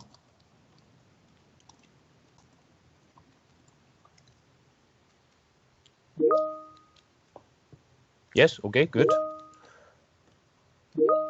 So make sure you mark down my consultation hours that's given here. Okay, Monday 4:30 to 6 and Tuesday 4:30 to 6. Okay, so 1.5 hours each. So now let's move on. Now let's move on to the final bit of this lecture. OK 嚇，咁嚟到最後呢個部分咧，你見到啦，之前簡介呢個 topic 嘅時候咧，我哋已經講過啦。OK, so we'll be introducing you some guidelines, suggestions for improving, communication climate between people. 咁去到每一個 topic 咧，你見到好多時候經常最尾嗰個部分咧，我哋都會提議翻呢一啲嘅 guidelines 咧，所謂一啲指引啦，又啲 suggestions 咧係點樣 improve 翻喺嗰個 topic 入邊嘅一啲 communication 嘅。咁所以呢度咧都唔例外啦。又或者呢度就係作為第一個開始俾你睇到我哋咁樣做法。因為呢個 course 最後都係去咧，即係關於 problem solution 一個咁樣嘅 structure。咁所以咧，我哋就會係去睇翻可能唔同嘅溝通嘅問題啦。咁然後有一啲乜嘢嘅方式可以 improve 到個溝通啦。通常我哋都會咁樣做嘅。So there are 5 different ways that you can adopt, okay, when you try to deal with communication problems, okay, that would be leading to a defensive communication climate. So when you try to create a healthy communication climate, on the other hand, these are the 5 things, okay, that we suggest you do. So first one, we have to communicate in ways which confirm others, okay. 首先第一樣嘢你發現啦，如果要製造到一個良好嘅溝通嘅氣氛啊 ，alright 即係一個 good mood for communication。第一樣嘢當然首先啦 ，so we have to confirm other people, okay, at 3 different levels. So we have recognition, acknowledgement, and endorsement, okay 你會發現亦都係之前我哋所提及過嘅嗰個 concept。嗰個 concept 係咩咧？呢度冇寫，但係我哋係提及過嘅，又考下你啦。等你 make sure 真係 keep 住記得啲嘢啊嘛，好煩嘅呢度，靜咗啦又點先？係咪有陰謀？又令我諗翻起講嗰個 communication problem。interpersonal 乜嘢先？係啦，冇錯啦 ，good 熟英。interpersonal confirmation 就係啦，即係人與人之間嘅呢一種嘅肯定啊。All right 你認同人哋嘅重要性啦，人哋嘅價值啦 interpersonal confirmation. So it's basically the expressed valuing of the other person if you check it out. OK 就係嗰個握拳 BB， 如果大家仲記得嘅話，就喺呢度啦。握拳 BB 嗰個 slide 啊，大家就會知道係 interpersonal confirmation. So it's the expressed valuing of another person. So you try to show to the other person that they are important. OK they are valuable to you. 咁所以第一樣嘢咧就係同人溝通嘅時候，當然要肯定人哋嘅價值啦，就係喺3個唔同嘅層次做呢件事嘅。recognition 如果大家仲記得嘅話，首先你要知道嗰個人係存在㗎啦。OK 你會認知到有一個有咩人喺呢度嘅，辨識到有個人喺度，起碼。咁然後咧第二樣嘢啦，高啲嘅層次咯 ，acknowledgement 你要細心聆聽人哋講嘅嘢啦，人哋嘅感受啦。OK 有專心聽啦。第3啦 endorsement。Okay, you have to also accept the other person's feeling as true and valid. 唔單止要即係專心聽，甚至乎咧即係最高嘅層次，你見到最難做呢個㗎啦。OK， 頭先你都驟眼都記得見翻嗰個金字塔最高層次呢個咧就係你會要知道咧接受人哋有任何嘅諗法咧都係正確嘅。OK 係真切嘅。咁當然唔代表你要認同人哋嘅睇法啦。OK， 但係你要去接受認同人哋嗰個感受係真切嘅。OK， 即係人哋可以咁樣諗嘅，的確係，就算佢同你睇法唔同佢可以有嗰個感受嘅。Alright， 咁之前我哋都睇過好多例子啦。咁但係你發覺咧 ，point number 2咧都係重要。So communicate in ways which confirm yourself。OK。你會發現咧，即係喺同人溝通嘅時候咧，唔係淨係肯定人哋嘅價值啊。頭先第一個就係肯定人哋嘅價值啦。但係你見到呢個 interpersonal confirmation， 所謂 interpersonal 人與人之間噶嘛，你自己都要嘅喎。同埋如果你回顧翻頭先我哋講 interpersonal confirmation， 又或者之前我哋講呢個 idea 嘅時候咧，都話啦，無論你係邊個都好咧，你都需要呢樣嘢。All right 就係呢個啦。So each of us needs interpersonal confirmation to be healthy and grow. OK， 唔單止係淨係人哋嘅價值噶嘛。如果你自己冇價值嘅，你係零嘅，咁唔掂噶嘛。咁所以你又有價值，人哋有價值，咁大家先開心噶嘛。alright， 咁所以咧就喺第二個 guideline 裏邊咧，我哋就係點樣肯定翻自己嘅價值咧，同人哋溝通嘅時候 ，alright So there are 3 different ways of communication to confirm yourselves, and of course, some of them may not be preferable, but some of them would be good, okay, to you. So let's take a look at the 3 possibilities here in this table, all right? So it's extracted from your textbook. 咁你見到有3種溝通嘅方式嘅喺呢度嚇，咁但係你發覺咧3種都各有不同喎，又或者其實有一啲我哋甚至乎係唔建議你咁做添。So let's take a look at the left-hand side, aggressive communication. 叫得做 aggressive 咧我諗你如果識呢個英文字，你都知呢個唔係好嘢嚟㗎啦。OK， 通常如果俾人話 aggressive 咧，都唔方係好嘢嚟㗎啦。That is when you try to put yourself ahead of others or deride other people。當你將自己行先仲要咧係蓋過人哋嘅時候咧，呢一種就係所謂嘅 aggressive 嘅 communication 因為呢度都係全部一啲咧點樣 confirm 自己嘅一啲方式嚟㗎嘛。咁但係呢個好明顯就係做得太過火啦好 aggressive 嘅 OK 即係好有侵略性嘅。你發現，譬如睇呢度嘅例子啦 ，I demand that we spend time together。可能假設咧你想咧即係同對方表達一個諗法就係可唔可以大家多啲時間相處下即係我哋揾多啲日子聚埋一齊啊，又或者可能即係多啲溝通啊。但係你見到你表達呢一個意見嘅時候咧，好強烈嘅。I demand that we spend time together， 尤其是在於中間呢個 verb OK，demand 咧即係 want 嘅意思啊嘛我想我要係嘛，我全都要。咁你發現呢一樣嘢咧，太過霸道啦，太過強硬將自己咧嘅需要咧係行先甚至乎咧係即係仲先過其他人嘅需要咁壓過人哋。咁所以呢一種嘅 aggressive 嘅 communication 雖然係 confirm 自己，但係太過分啦。咁所以咧都係唔建議嘅。咁又或者我哋睇下另一邊嘅光譜啦 ，OK， 另一個 extreme。So differential communication。咁呢個就係咧同aggressive 咧完全相反。頭先 aggressive 咧就係自己行先嘅 ，OK， 呢個咧就唔係啦。You try to subordinate your needs to those of others，OK 之前話過俾你聽咧，所以教你少少英文嘅嘢咧係容易啲令你咧去理解我哋啲字，又或者有啲即係遇到你有啲英文字喺其他科都好啦，你都會容易啲理解。之前話過俾你聽10咧就係 under 嘅意思啦。咁所以 subordinate your needs to those of others 咧，就係將自己嘅需要攝喺底OK， 咁所以你見到同 aggressive 咧係完全兩回事嚟嘅。呢個就自己行先，呢個咧就係所謂犧牲小我OK 總之你開心就得啦 OK 你幸福我 OK 聽落好似好偉大喎，你發現，但係呢一樣嘢其實都唔建議喎。點解咧？因為頭先啱先講咧 interpersonal confirmation 呢個 idea 係每一個人都要有噶嘛，所有人無論你係邊個都好咧都要有嘅。所以你就算呢一個做法好似哇好偉大啊，大佬係嘛，犧牲自己嘅需要去成全別人。咁但係你發現咧，對於自己係唔健康嘅。我哋唔可以淨係考慮人哋嘅需要咯，自己嘅需要咧都要 address 到嘅，都要滿足到。咁究竟做出嚟個溝通會變成點咧？ So differential。If you don't want us to spend time with each other, that's okay with me。如果你唔想即係花時間我哋大家咁樣嘅，我冇問題㗎，我 OK 㗎咁當然通常你發覺呢個 OK 咧，如果尤其是喺女仔度講咧，之前我哋講 relationship level meaning 係嘛 OK fine 冇問題做咯你係嘛？呢個就當然直頭唔係真係 differential 嘅做法啦 OK。咁但係如果真係 differential 嗰個 communication 有時啲人會係咁㗎嘛 OK， 真係犧牲自己冇問題嘅 OK。總之你快樂所以我快樂係嘛？即係有啲咁嘅位㗎嘛。咁但係呢個唔健康㗎喎即係你自己嘅需要你唔可以無視呢件事㗎嘛。Alright， 咁所以去到最後啦，咁既然呢個又太霸道，呢個完全犧牲咗自己又唔得，咁可以點咧？中間呢個啦，就係所謂 assertive 嘅 communication。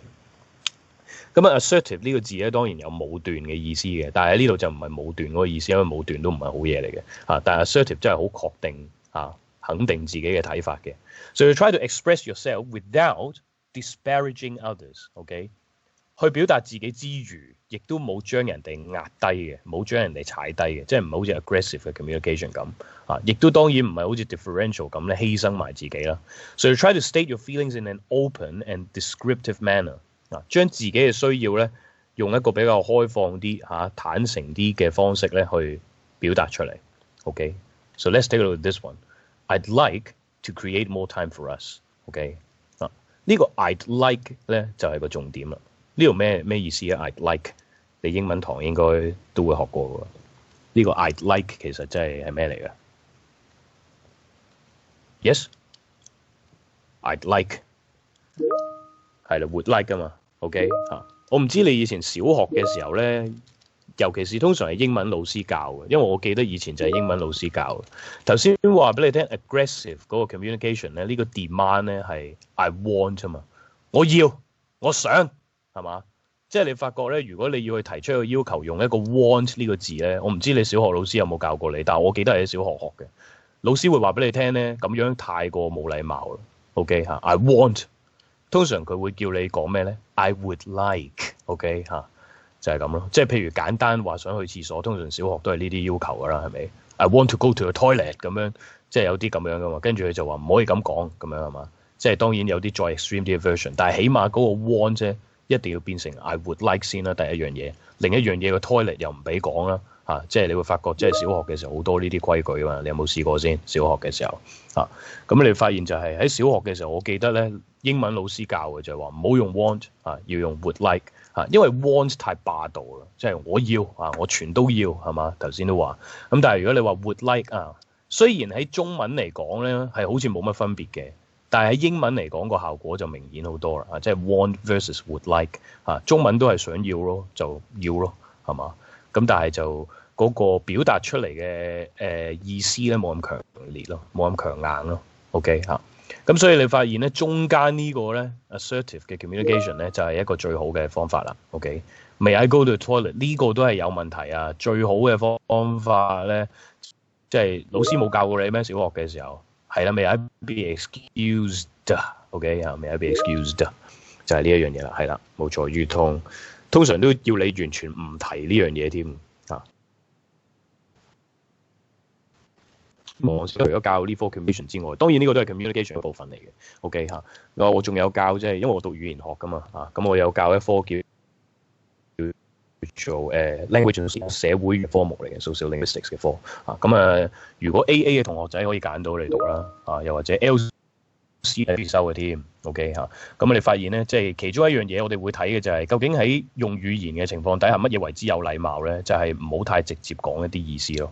OK 咁所以點解喺英文度咧即係呢個會係一個 aggressive 啲嘅 communication， 因為你太直接表達個要求。但係如果你表達自己嘅時候，用一個比較間接啲嘅方法咧，喺嗰個語言上面嚟講，或者喺文化上面嚟講，就會比較有禮貌啲咯。通常都係咁噶嘛，我哋會有一啲咁樣嘅嘢，就係唔好太直接去表達啊嘛。就係呢一樣嘢啦。OK。So now let's take a look at some other guidelines for improving communication climate. So number 3, this is pretty normal. You can expect that. So you try to respect diversity among people.Okay, especially in face of cultural differences. 所以點解擺埋呢個地球喺度啦？因為如果你話純粹 respect 嘅話，鬼唔知咩係咪 ？OK 喺溝通上面。但係而家講緊就係 respect 大家嘅唔同嗰個 diversity 個多元，尤其是講緊喺文化上面咧嘅嗰個差異。OK，因為之前講過咧 conflict 又考下你咯。conflict 我哋話係源於啲咩啊？你睇下幾煩。但係就係咁煩先令到你起碼有啲嘢記得係嘛？點知真係唔記得，慘啦今次。conflict 源於啲咩 ？difference 仲有咧 ？difference 都未係最重要係啦，冇錯啦 ，incompatible 嘅 differences 啊嘛。因為 differences 我都話啦 ，differences 唔代表你要同人嗌交㗎，個個人都唔同㗎啦，咁啊日日嗌交咪好唔得閒。OK，interest 呢度爭少少，因為 interest 都係源於 differences 嘅。咦，係啦，日春。所以最後都係 differences， 同埋最緊要呢個字incompatible differences 係啦，冇錯啦。所以最緊要呢兩個 keyword 咁所以就係啦，即係你去面對住人與人之間嘅呢啲唔同嘅時候，你點樣可以尊重翻大家嗰個差異咧？尤其是喺文化價值上面嘅嗰個唔同。OK，so there are a range of communication choices and relationship patterns when you are involving in communication with other people. So you have to be cautious about imposing your meanings on other people's communication. All right 千祈唔好咧將自己咧嘅一啲嘅諗法、一啲嘅睇法喺你個文化可能啱嘅，加諸咗落人哋度咧就唔係幾好啦。譬如好似呢度嘅 case 咧書入邊佢咁講啦。So for Westerners, they prefer open and healthy self-disclosure. All right 喺西方文化嚟講咧。佢哋會覺得self-disclosure 咧去到我哋 lecture 7應該係lecture 7我哋講 self 嗰個 topic 嘅時候，我哋會再探討嘅咩意思 self-disclosure 咧disclosure 裏邊有一個核心嘅字嘅 disclose，OK？disclose 咧就係透露一啲嘢，咁self-disclose 係咩意思咧？就係自己透露一啲自己嘅秘密，講下心事，講下啲心底話俾人哋聽 ，OK？ 你發覺西方嘅人咧，佢哋覺得 OK 嘅。即係如果適當地去講一講自己心入邊嘅諗法又或者自己一啲小秘密 ，OK 其實佢哋覺得係健康嘅。但係對於亞洲人嚟講咧，未必嘅喎。It can be offensively intrusive， 即係好地地，你做咩講你啲嘢俾我聽啊？我好想知啊，係嘛？又或者你講你啲嘢俾我聽，搏咩啊？搏我又講翻啲嘢俾你聽啊？你嘅想啊，大佬係嘛？即係你發現即係有個文化差異咯啲鬼佬唔係噶嘛，啲鬼佬咧。一見到你咧，我唔知你有冇試過，即係同鬼佬傾偈啊！一見到你係咁講自己啲嘢，又話自己屋企隻狗又點跟住自己屋企又點係嘛？講好多自己啲嘢俾你聽喎。咁你如果喺亞洲人嘅文化，覺得好奇怪啊嘛，好地地我做咩要知呢啲嘢啊？你做乜事啊？係嘛？咁你會覺得非常之奇怪，你搏咩啊？無啦啦講啲咁嘅嘢係嘛？咁但係你會發現就係有個 diversity 喺呢度咯，即係人哋有一個 differences 同你係唔同嘅喺嗰個 relationship 唔係一個compatible 嘅 differences。咁但係你要 respect 嗰個 diversity 啦。OK，so people would have different communication choices and relationship patterns. So fourthly, you have to time conflict effectively。呢個都係好緊要啦。尤其是我哋頭先最尾講個 conflict 呢一個嘅 topic 啦。So you have to manage these conflict at the right time, okay, and give sufficient time to deal with them。所以嗰個 time conflict effectively 咧，其實都牽涉到兩點嘅。第一就係你要留足夠嘅時間去處理個 conflict 即係你唔可以限制住人哋。嗱，而家有問題，跟住我得10分鐘咋，你10分鐘好搞掂佢啦，唔得噶嘛。OK。另一方面就係啦。究竟揀邊個時候去 deal with 個 conflict 咧 ？OK 你會發現呢兩樣嘢咧都係牽涉到就係點樣 time 個 conflict。So each person can be mindful. You have to think about, okay, the context, the available time, allow for a constructive discussion. So definitely you have to be flexible, especially if you're engaging in family conflict. 因為如果你話喺家庭嘅一啲 conflict 裏邊咧，大家住喺同一間屋噶嘛。如果你真係解決唔掂，又或者解決得唔好咧。即係面阻阻噶嘛，係可以好麻煩噶嘛。OK 咁所以點解就係啦？究竟喺嗰日嘅咩時候去處理咧？又或者另一方面啦，留幾多時間去處理咧？即係呢一樣嘢就係嗰個 time conflict 嗰一樣嘢。不過我最想講咧，都唔係 family 嘅 conflict。family 咧係書入邊呢個例子啫。當然亦都好多人都 relate 到噶啦，都已經會知道個重要性。但我更加想講咧係朋友嘅經驗。OK， 男女之間嘅 conflict， 我唔知你有冇試過呢個經驗你發覺咧啲女仔喺一段關係裏邊咧，即係如果佢有一啲爭拗有啲 conflict 咧，係好中意咧，真係唔知點解。我朋友話俾我聽啦，佢話唔知點解咧，硬係要喺嗰一日完之前咧，係一定要解決嗰個 conflict 嘅。咁但係當然咧，如果個 conflict 係發生得夜得滯嘅話咧，通常喺男仔嘅角度嚟講就係，不如早啲瞓啦，好唔好啊？聽日先講啦。係咪先？大家都唔冷靜，點講啫？係嘛？同埋個情況係咩咧？你一喺深夜嘅時候一嘈咧，一嘈下2、3點，再嘈下天光添啊！雀仔叫啊，最恐怖就係呢個位啊！已經嘈到雀仔都叫埋咧，你就知道成日冇咗啦。仲要大家都冇瞓，係嘛？仲要最後都仲嗌緊，都未解決到。但係唔知點解啲女仔咧係好中意咧即係雖然呢度都有唔少女同學。但係唔知點解啲女仔咧好中意咧，真係就係要係喺嗰一日解決咗咧，先瞓得着嘅，即係會覺得你去瞓，你瞓得着咩？瞓得安樂咩？係嘛？咁所以硬係覺得要解決咗個問題咧，先至 OK。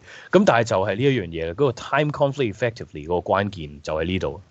即係明明已經咁夜啦，點解唔第二日先講咧？留翻足夠嘅時間啊，大家好啲精神、平心靜氣嘅時候，先至再傾埋佢唔得嘅，係咪先？點解硬係要去到最尾嗰個位，要即係臨瞓之前先至有咁多啲問題咧？都話我朋友經驗咯，我而家分享俾你聽啊！我見到大家靜咗，我諗緊係咪大家都冇呢方面嘅經驗？我都係聽朋友講，我話翻俾大家聽啫嘛。OK， 但係真係唔知點解，經常係咁嘅喎，好奇怪嘅喎，即係有個咁嘅情況。咁所以咧就係、屌冇經驗，真係冇啊，冇理咁多經驗啦，或者話喺嚇一嚇我，突然之間有人要開咪回應呢件事，搞唔掂。OK。咁啊，但係就係啦，所以咧點樣去揀一個適當嘅時候處理 conflict 啦，留足夠嘅時間處理 conflict 啦，好緊要啊。And number 5, this is very important. So you try to show grace when appropriate. OK， 呢個咧就好難做嘅呢個知易行難啊，正所謂。So you try to show grace when appropriate. That is, you try to show your mercy, grant your forgiveness to the other person.If it's possible 有時咧喺一啲 conflict 裏邊咧，的確係嘅可能有人做錯咗，跟住然後咧導致到有一個咁樣嘅嗌霎都唔定。咁但係就係啦，可唔可以放低個面子咧 ？So put aside your needs, put aside your wants, okay? Help another person save face by granting forgiveness to the other person, even though sometimes, okay, when you excuse them, when you forgive them.And these people are wrong, and they have no right to expect your compassion or forgiveness. Still, you try to show grace to solve the problem. 所以有時就係退一步海闊天空咯，正所謂。OK， 係可能對方有錯嘅，咁但係可能你有時再繼續拗落去，純粹都係為啖氣啫，都係為咗即係講緊個面子啫。正所謂贏咗場交，輸咗個家，咁點算咧？係嘛？咁所以可能喺呢啲情況，明知對方有錯啦，對方唔值得你原諒噶啦，但係可能你可唔可以首先讓步 ？OK 都 show 一 show 你嘅 mercy，all right，show 一 show grace 即係都原諒對方。其實佢係有做錯噶啦，咁但係算數啦，係嘛？唔好再拗落去咯，即係可能有一個咁嘅情況。咁當然好難做啦，有時喺呢啲位置度，同埋有時做呢個咧，可能仲大鑊嘅。再繼續延伸落去嗰個經驗，都係我朋友嘅經驗我冇掩飾到，我一路都冇掩飾我都話係朋友嘅經驗從來冇掩飾過。OK， 但係你有時咧一去到咧一原諒咗對方咧，可能仲衰，又或者調翻轉可能明明你有錯嘅，通常啲人都係咁教嘅。如果你喺男女嘅時候咧遇到一啲 conflict 呢度都過翻兩招俾大家。通常啲人就係話死人都認錯先大佬。即係明明係對方錯都好啦，又或者可能你都有錯啦。OK， 你死人都認錯先，對唔住，係我錯，係嘛？即係等佢下一啖氣先嘛。通常都話呢招係 OK 嘅 work 嘅。不過當然呢招其實又唔係成日 work 啦。我又要強調即係當你一講咗對唔住係我錯，係咯，一直都係話你啦。你而家先知咩？我頭先都係咁講啦，你仲喺度拗係嘛？即係你發現咧。反而一發不可收拾，有機會。咁所以都係啦 ，show grace when appropriate 如果個時機啱嘅話咧，的確可以咁做嘅。OK，say 個 sorry 咯，認個衰仔咯，係嘛？即係正所謂就係退一步海闊天空，有時真係 work 嘅。OK， 原來可能就係為咗一啖氣，係嘛？係啦，都話係你有問題㗎，都話你錯㗎啦，一直都話你錯㗎啦，你又唔認，係嘛？咁可能原來下一啖氣就已經搞掂。咁但係有時當然係一發不可收拾啦。你仲喺度笑。係嘛？你覺得呢件事係好開心咩 ？OK， 好 sad 㗎。有時去到呢個位度，你已經死死地氣係嘛？放低自己面子 ，OK， 認衰仔，認低威，最後都仲要繼續俾人啄住嚟鬧，係咪先？幾慘啊！你諗下成件事。All right, so we have finished finally the topic of week 2 OK 咁所以咧卒之咧去到呢度咧，亦都即係完結咗啦呢一個嘅 topic。就係 communication climates 咁有一啲方法咧，我哋係可以咧，即係幫助翻件事咧，睇下可唔可以 create 到一個良好嘅溝通氣氛啦，令到咧個溝通咧係會做得好啲啦。OK，so any questions about this topic？ 有冇啲咩問題先？關於呢個 topic 嗱，呢個 topic 係即係當然啦，對於成個 communication 我哋要讀嘅嘢咧，都係重要啦。另一方面就係實際嘅重要性就係對於大家份功課嚇，咁所以咧就 make sure 你真係 OK 啦嚇。咁啊有問題當然就可以即係唔同嘅方式去問到啦。咁但係有冇問題先？而家有啲 quick question 都可以問埋嘅。有冇咩問題先 ？Clear 係嘛？OK，good，多謝你獻優嚇。咁啊，如果呢個冇問題咧，咁就去到 lecture 3咯喎。OK 嚇，聽日我會講嗰份功課嘅喺嗰個 extraordinary tutorial 度。OK，因為可以連埋嗰個 tutorial 講咧，個連貫性會好啲嚇，就係呢一樣嘢。咁所以呢度咧開一個新嘅 topic，呢個 topic 非常有趣嘅，話俾你聽，亦都係喺呢個 communication 入邊咧都係非常重要嘅一個 topic。跟住你就會發現點解佢個個 topic 都話重要嘅，冇一個 topic 唔重要嘅，原來根本就係呃我嘅。OK， 咁當然因為話 communication 係一個整體啦，咁所以個個 topic 都重要，呢個都係正路嘅。但係呢個真係特別重要，講真啊。跟住之後你又聽到呢句説話。另一個 topic 又話特別重要，課題唔有趣咩意思啊？你講緊邊個啊？哇，講到咁啊，大佬。Okay, so let's take a look at you know this one。多謝朋友俾面咯咁。So we have the third topic of you know this particular course, Communication Studies, as Perceiving and Understanding, Lecture 3. Or in other words, we say perception。呢個真係好特別嘅一個 topic 嚟 ，perception 啊，咁啊同 perceiving 係同一個意思嘅，不過 perceiving 就係有個 verb 嘅意思咯 ，perceive 咯，啊，咁啊所以 perceive 啊、perceiving 啊、perception 啊，咁啊呢個 verb 呢兩個係 noun 啦 ，OK， 呢個 gerund as noun 啦 ，OK 嚇，咁但係都係代表緊同一樣嘢，就係乜嘢咧？感知啊，你會見到喺後邊有㗎。咦，冇個中文添，係啦，咁但係你自己打翻個中文字落去啦，感知 ，OK， 即係我哋點樣去睇身邊嘅事物。頭先我哋講 conflict 嘅時候都有講 perceive 呢個字嘅 ，so how we look at conflict，OK，so perceive，so how we look at different things around us， 啊，就係點睇一啲嘢咧，啊個感知，感覺個感，知道個知啊，感知 ，OK， 咁要俾大家知道感知係乜嘢一回事咧？我哋要做一個非常經典嘅心理學嘅一個嘅測驗 ，OK 嚇。其實喺所有心理學嘅堂咧，可能都會有機會見過呢一幅圖啦，所以亦都我擺咗喺呢個封面呢度，就係去俾你知道咧感知究竟係乜嘢一回事啦。OK， 我想問你嘅情況就係咩咧 ？What do you see in this picture？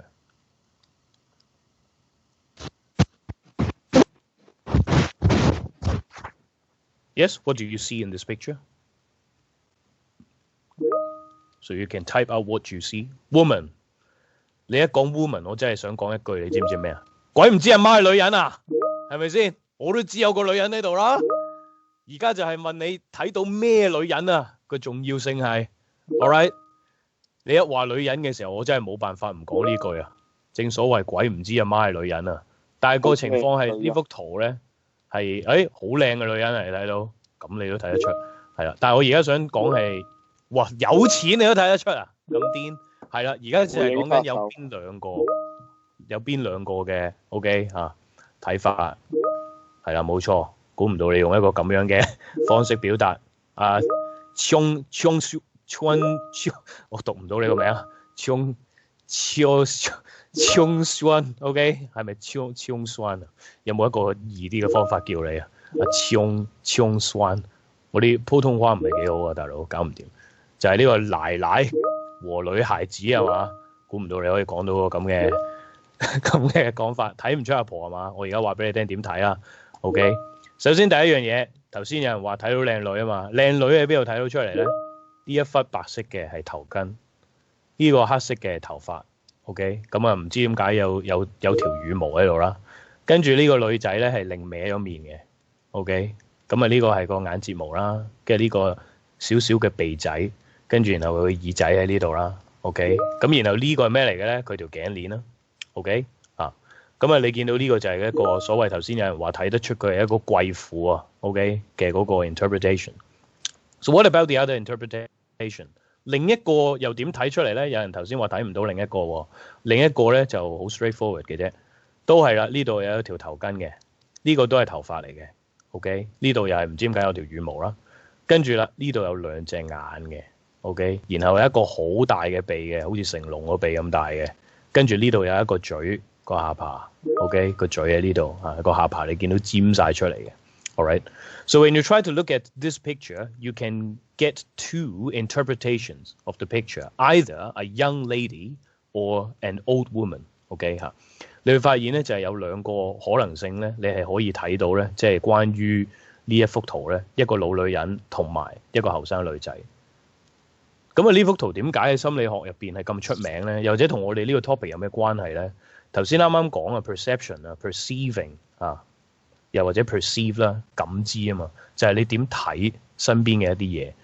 你發覺譬如好似呢幅圖咁樣咧，的確啦，唔同人睇咧有唔同嘅睇法。有啲人睇到一個老嘅女人啦，有啲人睇到一個後生女仔啦。冇話啱定錯喎，呢樣嘢好緊要喎。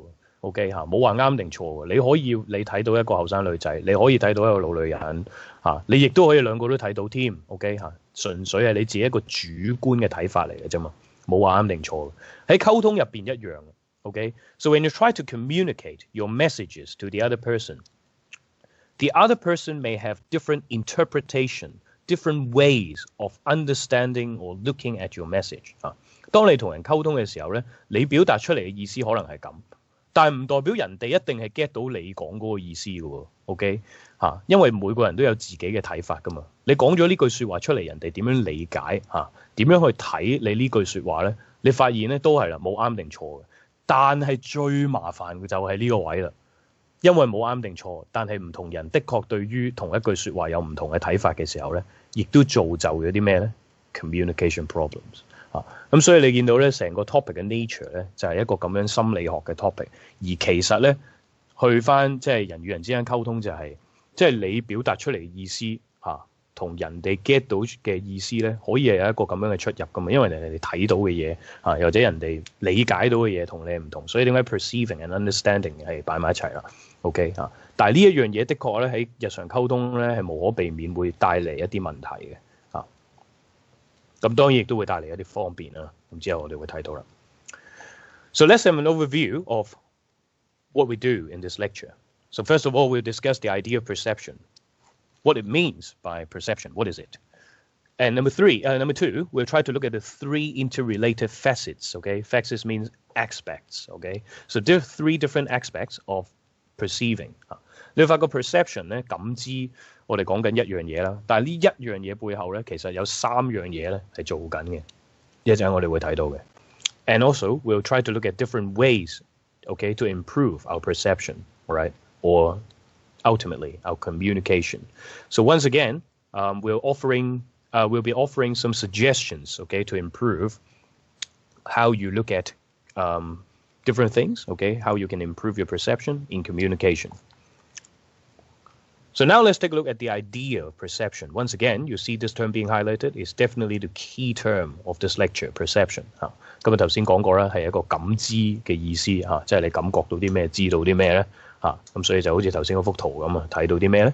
咁但係你發現咧嗰個情況咧就係、其實一個 perception 背後有三個細啲嘅 processes。OK， so you are doing an active process of 1 selecting, 2 organizing and number 3 interpreting。你發現背後其實係做緊呢三樣嘢嘅，而雖然呢度有1、2、3咁樣去標列咗佢出嚟啦，唔代表你係順住咁做嘅喎當然可以順住咁做啦。Say, when you try to do selection, if you try to go back to this picture, some of you may have selected these prominent parts to pay more attention to. So that's the idea of selection. Selection 就係牽涉到咧，你可能選取咗某啲嘅部分咧，你會特別注視咗佢先嘅。OK， 咁呢個就係頭先第一嗰個 selection 嘅 process 啦。And number 2, you organize what you have selected. 當你選取完嗰啲部分之後咧，你要組織一下啦。OK 究竟係咩嚟嘅咧 ？And finally, you come up with the interpretation, your understanding of that thing 咁然後當你將你選取咗嘅嘢組織埋，就會 come up with 一個 understanding 咧，真係去理解翻，咦？究竟我睇咗啲咩咧？究竟我睇咗啲咩咧？真係就係、究竟係一個老嘅女人啦，定係一個後生嘅女仔咧 ？OK，so basically in our perception, it involves these 3 different sub-processes, okay? So these 3 sub-processes are interrelated to one another, okay? But they are not actually happening sequentially. So sometimes they happen all together. Sometimes it can be happening, in a different sequence, not 1, 2, 3, maybe 3, 1, 2 or 3, 2, 1, okay? You don't really know, okay 嚇。咁有時你會發現咧，就係未必真係咁樣順住，只不過我哋要講呢3樣嘢嘅時候，點都要有個次序㗎。咁所以就點樣都係有個1、2、3喺度，無可避免。但係你發現每個人做 perception 都有自己嘅唔同嘅方式㗎喎。可能你譬如睇頭先嗰幅圖，你可能一眼已經睇到一個老女人，又或者睇到一個後生女仔。跟住你再選取翻一啲部分組織翻佢，去合理化翻自己個睇法都唔定，所以可能係一個3-1-2嘅過程都唔定嚟喎，又或者係一個3-2-1嘅過程都唔定，又或者可能一次過做晒3樣嘢你都唔知 ，OK？ 咁但係起碼咧，我哋會知道嘅就係心理學嘅人啊，佢哋去解釋，即係心理學嘅學者啊，佢哋去解釋 perception 呢樣嘢嘅背後咧，就其實係有呢3個細嘅過程嘅。Okay, so we'll try to discuss these processes one by one later on. Okay, don't worry.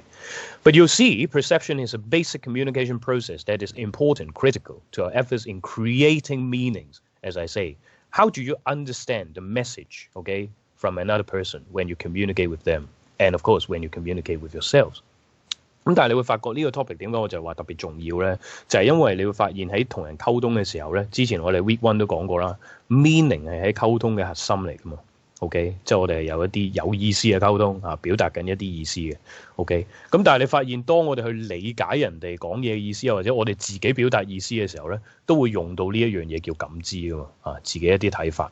咁所以你會發現呢一樣嘢就已經好影響到咧，我哋同人哋溝通有冇效成件事又或者溝通成點咧，都會取決於呢一樣嘢。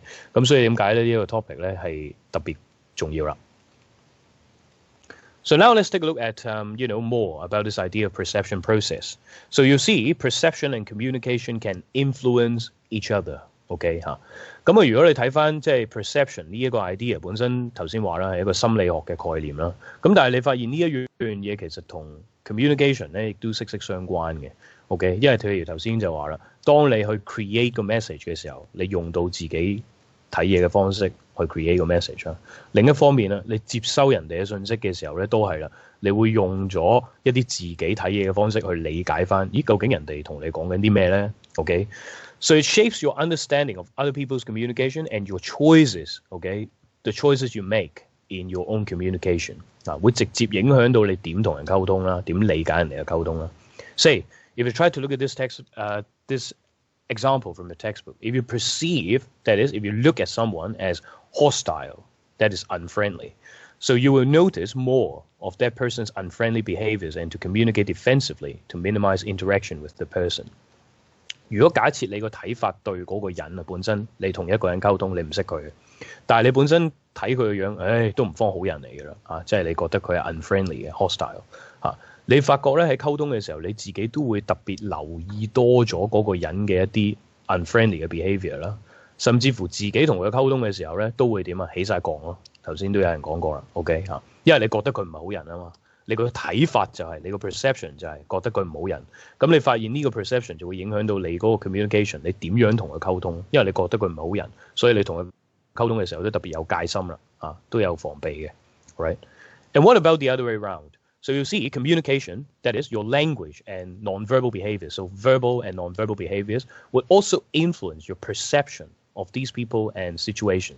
調翻轉喎，你嗰個溝通咧，亦都會係影響到你點睇嗰個人即係譬如嗰個人，譬如同你講嘢嘅時候即係粗聲粗氣嘅，又或者你見到佢好冇禮貌嘅即係好多一啲肢體動作令你好不安嘅，當然亦都會影響到你點樣睇嗰個人係一個點樣嘅人啦 ，OK 咁所以你發覺咧，即係首先我哋對人哋嘅睇法啦，影響到我哋自己對佢嘅溝通啦。另一方面啦，人哋對你嗰個溝通咧，又可以影響到你對嗰個人嘅睇法諸如此類。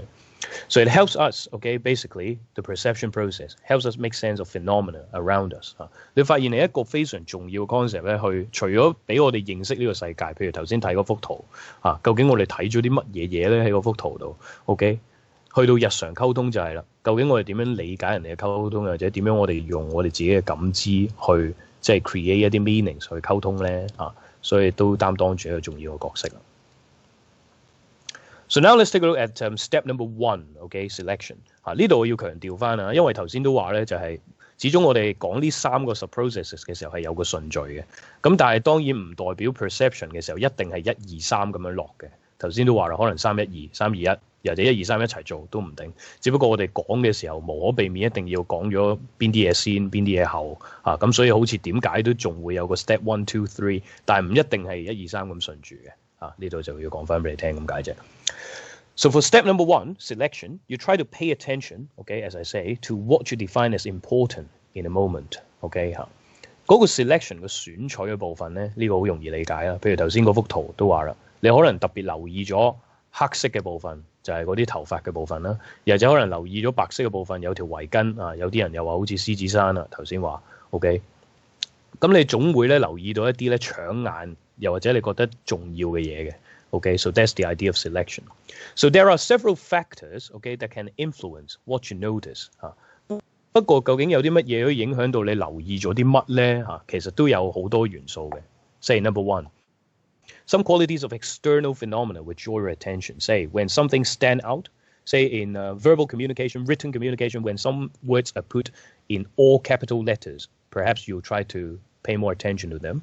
When they are larger in the font size.When they are more intense or unusual 咁所以你會發現咧就係如果譬如喺 written 嘅 communication 嚟講咧，你可以想像到啦，啲字大街晒係嘛，無啦啦大隻啲，又或者係粗體咗，所以亦都點解我喺個 notes 裏邊咧，我通常就會 highlight 咗嗰啲重要嘅 term 同埋間低俾你，就係等你可以直接留意到佢咯。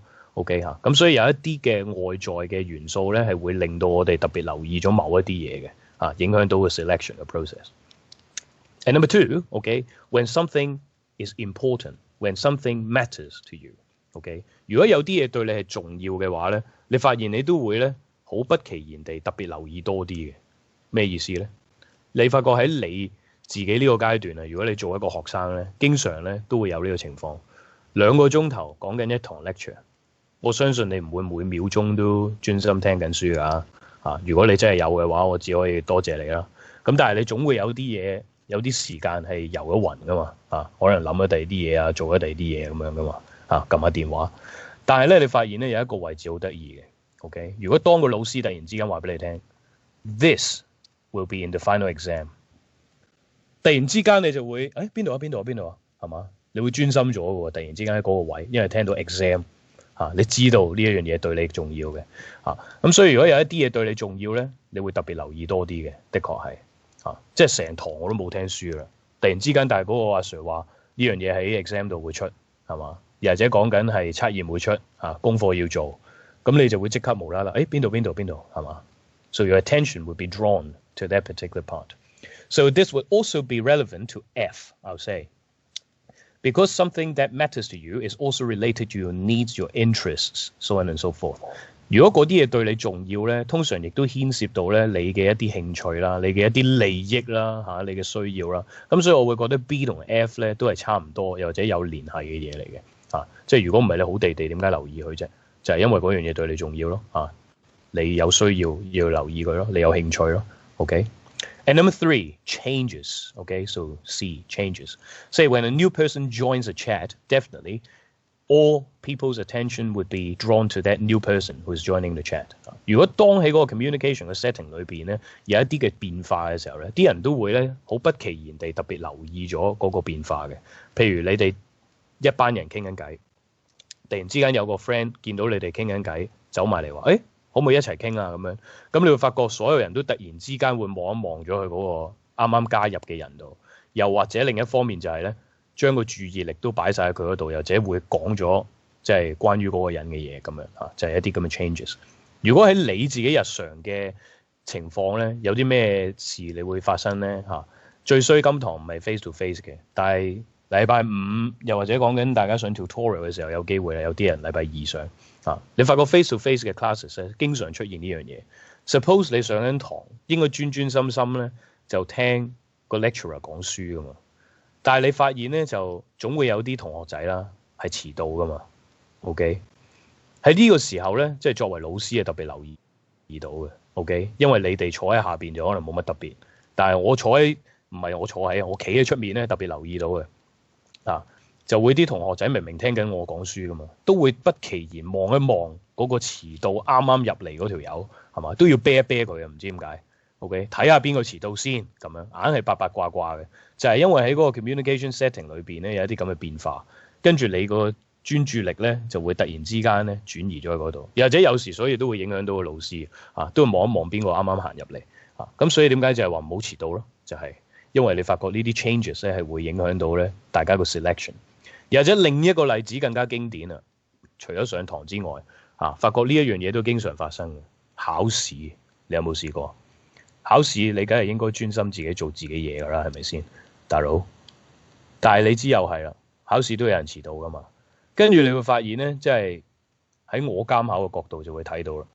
嗰啲人硬係咧自己明明做緊卷㗎嘛，突然之間有人遲到咧，拉張凳啊，就個個都無啦啦望上嚟啊，睇下邊個遲到先係嘛？關你鬼事咩，大佬啊？你自己做嘢啦。但係你發覺就係啦。嗰個 changes 啊，OK， 當你喺嗰個 communication setting 裏邊有一啲變化嘅時候咧，不其然咧，你嗰個專注力咧就會去咗嗰度。All right, so changes. And D, intrapersonal communication. All right, so when you try to look at intrapersonal communication, if you remember the idea, I introduced that to you in the first week. Okay, it refers to self-communication. All right, intra 係 within 啊嘛，所以就係自己同自己嘅溝通啦。你發覺自己同自己講嘅嘢咧，都會影響到你個 selection 嘅。點影響到咧？我唔知你自己有冇試過同自己講嘢添啊。但係你有時睇電視啊，又或者睇電影咧，佢會將嗰個角色嘅內心獨白咧，咪話埋俾觀眾聽嘅。其實就係嗰個位咯，嗰個 intrapersonal communication。All right， 有時的確係噶嘛，我哋自己喺日常嘅時候，可能都會自己同自己講嘢噶嘛。All right， 如果你話喺呢度點樣影響到個 selection 咧，真實嘅例子咧，我唔知你有冇試過。OK， 譬如你有一啲 friend 喺度傾緊偈嘅，跟住佢可能晒下命啊，你知有啲人唔係好 buy 呢啲嘢噶嘛，係嘛？即係晒命嗰啲嘢，哎呀，好羨慕你啊咁樣，呢啲好無聊噶嘛。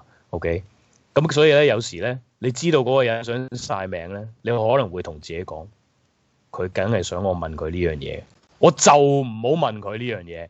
係嘛？譬如佢話去咗邊度旅行啊，買咗邊樣新嘢啊，好正啊咁樣嚇。其實你都八卦好想知嘅，但係你知佢係晒命嘅，你唔想造就佢，俾佢機會佢晒命，跟住你可能就會同自己講，佢想我問佢啊嘛，我就唔問佢，係嘛？就係呢個位。咁當然就會影響咗個 selection，就係唔好個 attention 去咗嗰度啦嚇。咁呢個調翻轉。咁但係有時可能就係反而自己同自己講嘢，去留意翻某一啲嘢啊。哇！你睇下嗰邊，自己睇下嗰邊先。等我睇下嗰邊先，咁樣可能有機會。So second last, self-concepts. Okay. So when you try to look at self-concepts, it's basically how you look at yourself. Okay 嚇，咁叫做 self-concept 就係自己點睇自己啦。So when you consider yourself as attractive or lonely, definitely it would affect your selection as well 嚇。你會發現自己睇自己呢一樣嘢咧，都會影響到咧，即係嗰個 selection。點影響到咧嚇？呢度我想講，尤其是後邊嗰個例子。All right。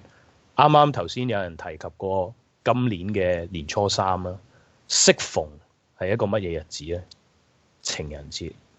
OK， 情人節你知啦，都唔係個個都雙雙對對噶嘛，係咪先？如果好似譬如呢個 self concept 就係話啦，你自己睇自己係一個好孤單、好孤獨嘅人咧，你發覺嗰一日咧，對於一啲形單影隻嘅嘢咧，特別有聯繫啊！發現係咪先？咦？你睇下嗰個人同我一樣，都係冇女朋友喎。咦？嗰個女仔都係自己一個喎，佢可能冇男朋友喎。喺今日呢個日子，唉，係嘛？跟住你發現咧，就係啦，呢啲聯繫就出晒嚟嘅。你特別留意咗無啦啦呢啲嘢係嘛？雖然最衰咧就唔係面對面上堂，如果唔係通常我會攞水樽做例子。誒，點解咁啱有一個水樽嘅，同我一樣都係孤單一個人？咦？點解嗰度得一張凳嘅？係啦，同我一樣都係冇人坐，係嘛？咁你發現咧，成件事就係啦，將嗰個 loneliness 咧無限咁放大，係嘛？淨係留意咗呢堆嘢，可能係冇錯，我知。但係我而家話俾你聽個 self concept 點樣影響到呢件事啊嘛。All right, okay, so that's the idea. So now we move on to the second step as organization. Okay. 咁啊去到第二步咯，即係當你係冇錯好多聯想，咁但係嗰個 selection 就係你點睇自己咧，有機會影響到你嗰個睇嘢嘅方法係嘛？我內心獨白，我 drama 底啊，大佬，你覺得係咪我內心獨白啊？我唔知啊 ，OK， 自己都呃埋自己啊，要喺呢個位度係咪？係啦，咁但係而家講翻正經嘢先。So organization step 2. So when you try to look at organization is how you organize the things you've selected. OK 嚇，咁啊既然頭先 select 咗一啲嘢嚇，留意多咗某啲嘢啦，咁之後都要組織一下㗎。譬如好似去翻頭先嗰幅圖咁樣，你究竟睇到一個老女人定係後生女仔之前 ，OK， 你留意到一啲黑白部分，一啲特別吸引你注意力嘅部分啦。跟住之後啦 ，all right 就要去組織一下，咦究竟睇咗啲咩咧 ？OK。So you are not doing that perception randomly, but you are organizing that in a meaningful way. 我哋通常咧做嗰個 organization 咧，叫得做 organization， 你都知啦，有組織噶嘛 ，OK， 唔係亂咁做噶嘛 ，OK。咁嗰個組織嘅方式係乜嘢咧？嗱，呢度真係比較複雜啲。其實今個 topic 咧，你見到 lecture 3咧，啲嘢係好抽象嘅，我唔怕話俾你哋聽，因為心理學嘅一啲 topic 嚟噶嘛，即係你個心諗緊乜。講真，唔係好似你實實在在喺個世界度見到有部電話有杯水咁樣，你真係睇到有樣實物喺度噶嘛？其實佢而家係用緊呢啲理論咧，係去解釋緊你個腦裏邊啊，又或者你心入邊啊嘅一啲諗法。咁所以睇落去、聽落去都會係好抽象。咁所以我希望都係用一啲例子啦，又或者用一啲即係簡單易明嘅方式咧，幫你明白到多少少嘅嚇。咁但係當然啦，都係啦。如果有問題咧，放心唔怕問嘅。OK， 咁但係呢度牽涉咗一個咧都幾複雜嘅 idea， 聽落去 OK， 就係當我哋去組織咧，我哋選取咗嘅呢啲部分嘅內容之後，當然去理解翻佢啦。最尾其實係基於乜嘢咧？佢有一個 idea 喺心理學上面叫做 constructivism 中文叫建構主義啦，所謂咁constructivism 當然嚟自 construct 嗰個字啦。咁 construct 就係起一啲嘢嘛。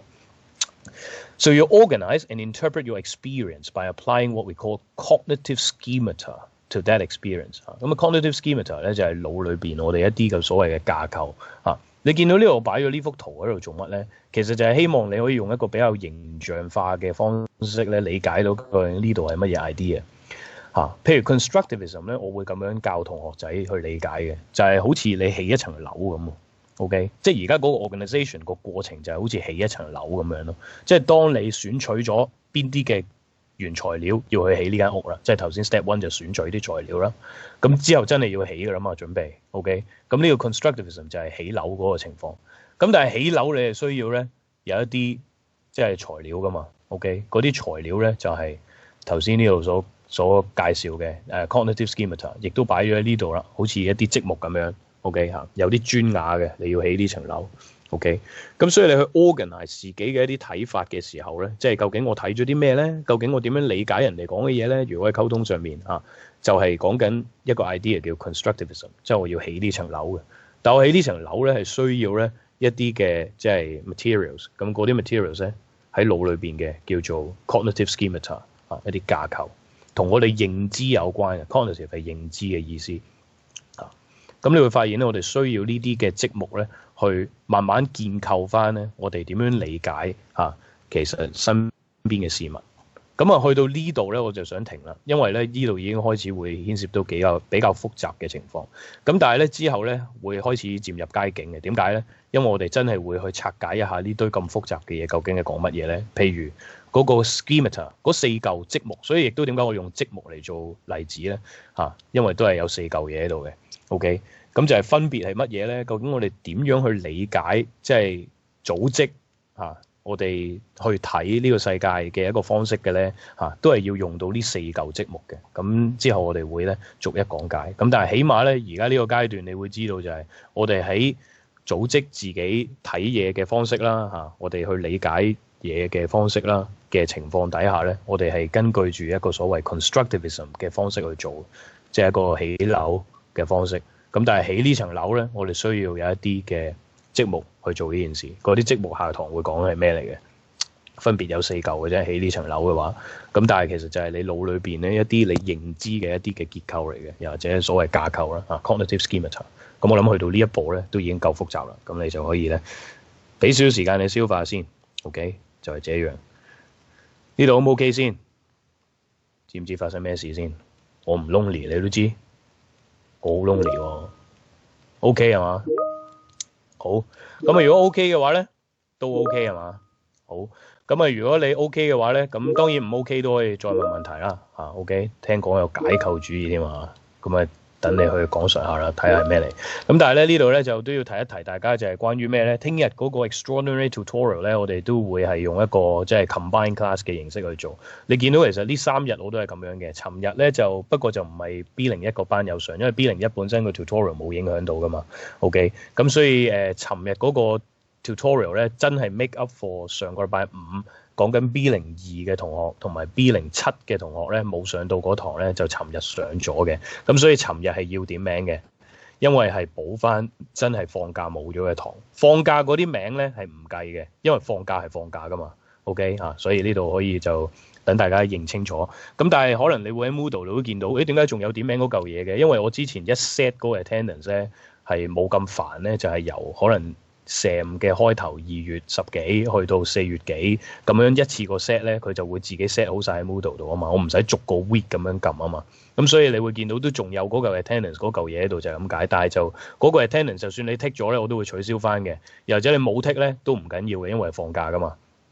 咁但係咧就如果你話真係要剔翻 attendance 係講緊尋日你上翻個補堂，因為真係課本身星期5。講緊係 B02、B07嘅同學啫，OK 咁嗰個就真係會報翻嘅，咁嗰個就會係combine class 咧，都係好似你見到今日呢堂都係 combine class 咧，就因為我驚咧，如果我分開咁上咧，有啲同學即係而家都叫做係你放緊假噶嘛，咁可能你有自己嘅 engagement， 有啲同學都話要翻工，有啲同學話上其他堂，咁所以我就不如集晒全部11點上，咁上完之後都係啱可能搭住中午，又或者係啱啱開始入咗下晝咁樣，咁你起碼仲有半日用下啊嘛。咁以前啲同學仔都中意嘅11點即係太早你又要瞓覺啦，我又要瞓覺啦，係咪？咁但係如果你太晏係嘛，太晏又好似冇咗一日啦，上完嗰堂就係嘛，琴日撞咗堂，咁所以你可能要問翻啲關鍵嘅內容啦。如果你 miss 咗嘅話 ，OK， 咁但係咧就變咗。即係點解用一個 combine class 嘅方式咧？等你可以即係咁樣做翻。平時上堂，呢個我應該上堂有冇提及過呢樣嘢喎？好似其實平時上堂咧，我就冇特別去錄影又或者錄音，因為我之前試過咧做嘅時候咧，唔知點解咧會影響到嗰個 connection。雖然我明明已經係翻嚟學校呢度做，但係你知㗎啦，我之前試過上一堂 tutor 咧，有啲同學都話唔知點解睇片睇到好窒。我已經用你哋交咁貴學費嘅設備去做啦，大佬都搞成咁咁所以咧就但係我試過有啲同學就話喺佢哋自己嗰邊度錄咧係 OK 嘅，咁所以可能如果你真係要做呢樣嘢咧，有機會喺你嗰度做咧，就反而影響唔到咧，就可能會好啲咁你可以有啲同學可能每一堂都錄低咗佢嘅，咁你可能可以有個咁嘅習慣咁又或者你有啲同學有咁嘅習慣，你可以咁樣問翻佢。同埋我都鼓勵大家係嚟上堂嘅。即係呢一樣嘢都係，因為如果講緊以前我哋唔係 online class 嘅時候，其實你都係要翻嚟上堂，你先會聽到嗰堂嘅嘢噶嘛。咁所以就我都覺得係應該上堂嘅時候做，咁咪淨係上堂嘅時間講咁樣咯，就會咁樣。我冇特別錄到，因為之前試過有啲嘅技術嘅經驗問題出現過。咁所以就，但係如果喺同學嘅嗰個 platform，即係你自己嗰個 screen 又或者你自己電腦度錄咧，我知道係好似唔會影響到我嘅，但係我自己嗰度就會搞到我呢度窒嘅。唔知有冇人係因為我一對咁多個同學對比起你就係1對1咁樣，即係可能係有啲咁嘅嘢啦。電腦啲嘢我真係識條鐵啊。OK，咁但係 anyway，所以就會係咁樣啦。咁但係當然啦，我都歡迎。如果你有啲 miss 咗嘅內容，你唔清楚嘅話咧，你係絕對係可以問翻我啦，揾翻我咁樣嘅。我冇企喺呢度。咁就係啦，聽日係冇 face to face 嘅，因為聽日都係一個 extraordinary class 咧，特別 organize 翻去，純粹為咗講嗰個 week 2 tutorial 同埋嗰個功課啊嘛。OK 咁所以我冇特別 face to face。定係你想翻嚟 face to face 都歡迎嘅。OK，我喺 office 度恭候等你。OK 咁就睇下先，仲有啲咩特別嘢咧？好似係啦，咁所以點名嗰度咧，就今日呢堂啦，同埋聽日嗰堂咧都唔會特別做嘅，因為係額外加嘅堂嚟噶嘛。OK， 唔係真係 regular 嘅 class 嚇。如果真係 regular 嘅 class 先至會要 take 翻 attendance 嚇，同埋我都會提你嘅。如果需要做呢樣嘢嘅話嚇，唔需要做我都會話咗俾你聽嘅。OK， 就是這樣。好，咁冇嘢嘅話可以食飯啦，卒之大家可能都等咗好耐，又或者頭先一路聽嘅時候已經食住飯咁啦，有機會嚇。翻嚟 face to face 先嘛，多謝你咯。All right, so I'll see you tomorrow.